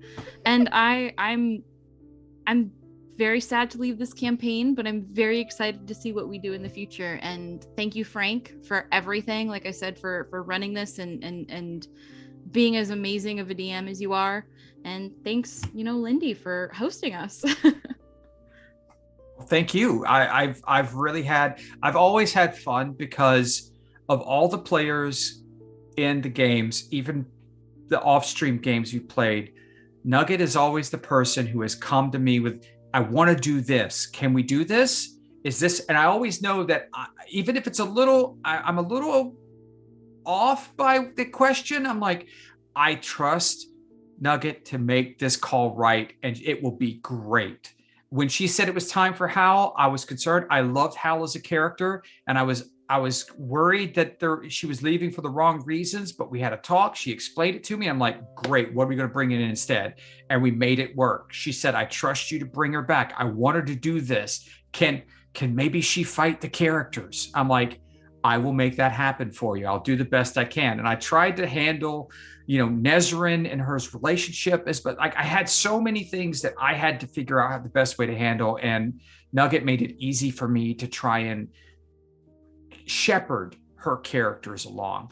And if I can make one quick statement about being a DM, Harlan said it, and Nugget said it, and producer Trav said it as well, and I'm sure the others. My job is not to tell you no. My job is to figure out how to tell you yes. You guys want to do something crazy? Great. Let me make it work in the world, and let's run with it and see where it goes. And that's what makes it fun. And I learned that from Trip, because Same. he lets everything go wild in his games, and then figures out a way to make it work, and just makes it that much more exciting. And that's what you should do. You should always be trying to find a way to say yes. Always say no as a last resort. That's the worst thing you could say in a game like this. Never say no. Just try and say yes and let it go. Let's check in with our favorite huggable Igor, the hunchback with the best bedside manner in the world. How's it going? Because he went to Butler Finishing School. He did. I'm good. I'm sad to see the characters going. I'll keep it short-winded here, but sad to see everybody go. It's been fun playing with us with our crazy adventures, our crazy characters, our crazy interactions together. I want us to play again with these guys. They were fun. I had fun being Igor. Had fun all of y'all being your characters and this silly, crazy stuff we got into. Absolutely crazy. Anyways, yeah. Favorite part for tonight? There's a lot of silly fun parts with us being goofy with the parts loading on the ship and the body. And that part was sad though with Howell being on. But anyways, probably the flying scene. That was fun just because it was like Neverland. And then the get together was next favorite part where everybody was finally in the house and just being silly and reminiscing. It's kind of touching. Anyways, thanks everybody. Thank you. I'm going to close out now before we pass it on to Laugh Love Lindy to close out this Monday night's campaign and tell us what might be coming soon. I'm Deception Check. It's been my absolute pleasure to help make this game work. We've had our ups and downs. We've had some adjustments. We've made things work. We've changed things around. I've had the absolute pleasure of running amazing people with amazing characters through a slapdash game that could have always been better, but worked out well in the end. So it's been an absolute pleasure. I love how Harlan, like you said, was the rock. I never expected that to happen, but he ended up that way. I love that Lamont was my Chaos King. I ended up with 2 Chaos characters at the end, which reminded me of the first off-stream game we had. But Lamont, but that was us. That was yeah. opposite sides of the screen. That was Trip and Lindy there. But Lamont's character was the prototypical rogue. that just was a little bit crazy. And we started crazy with Amnesia, and we got to play, and we did a lot of dream work, and it was a lot of fun. We got to really explore Hal and Lamont, and they became the best frenemies you could have. And it was absolutely glorious. Hal and Wintress were so much fun. Igor, I could always count on. It's like you always tried to find something to give Igor a chance to really have fun, because he was just so easy to just do anything. And the off-screen story of Igor's mom is probably the best story Igor could ever tell. And that's his to tell. And that's the best part, because it was his adventure away from Wendell and away from everyone else. He got to do that on his own. And I would love to see I would love to hear that story one time. And then Wendell, the caroused old man who could never get a date, even when he was trying. And the first date he does get, she gets kidnapped. Yep. I mean, what are you going to do? Never to be seen again. So, and it's just been, everything's been great. I've had so much fun. This has been, this was a good ending. I think we ended in a good spot, and these characters aren't done. If we do come back, I mean, I know there's a brand new book for Exandria coming, Call of the Netherdeep. If we make new characters in this world on another Monday night, all of these guys still live in the world and are operating and will be there, and they will be in the background and might even be NPCs that the new characters have to run into, or maybe their family. Who knows? Maybe Wendell finally got married. I was going to say horse and feather children. So it's been an absolute pleasure. I might be taking some time off of DMing on Monday nights for a little while. So this might be my last Monday night for a little while running.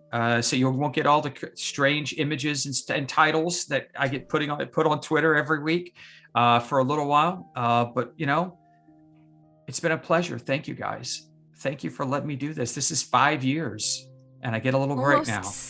Almost six. Couple more months. So, and then it'll be 6 yeah, almost 6 with these mad people.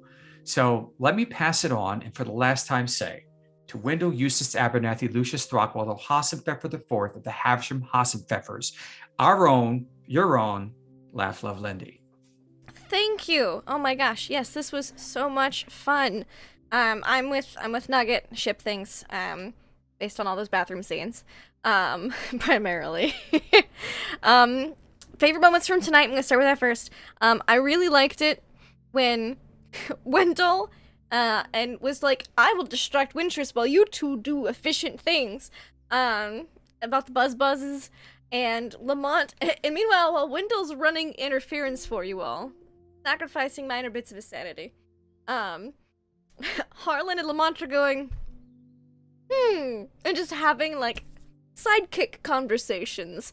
And part of that conversation was Lamont trying to present Harlan with a resume. And not only that, it's like, I don't know where else to go. Because if I don't go with you, I'm going to start looking into Wendell shit. And I'm afraid that I'm going to find something nefarious.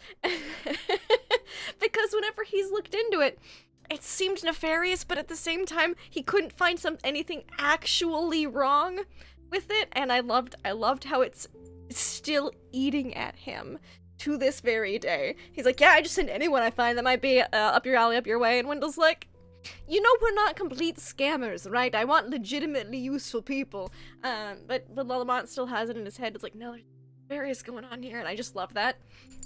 Oh, there's a kitty visitor. And Harlan. Harlan is Wendell's BFF. Even if Harlan doesn't know it or returns the feelings, Wendell's like, yes, Harlan, I would trust Harlan with my life. You know? And so if Harlan says, Wendell, you should take a vacation, Wendell is going to take a vacation. 97 other people could tell Wendell to take a vacation. He'd be like, no, I have too much work to do. Is he going to work on vacation? Probably at night, when he should be sleeping, but not during the day. That's like 16 hours of not work every day that he's been working. So, you know, it is a vacation. Igor. So fun fact for those of you who don't know in the audience, Wendell and Igor were just joke characters, joke like personifications that we would just randomly do as a couple, running around doing stuff. Like I would be the nasty old man making your mom jokes, and insulting poor Igor, and we just would get such fun trying to like one up each other on insults and things, and we decided to try to make them into D&D characters, and I love how wholesome they turned out, because they were far worse before we turned them into D&D characters. I just loved it so much. I liked being able to play off that aspect and see Ugor get to go on an adventure of his own, like for like Wendell to loosen the reins enough. Like they both had so much growth over the course of meeting group. And of course Howl. I loved Howl.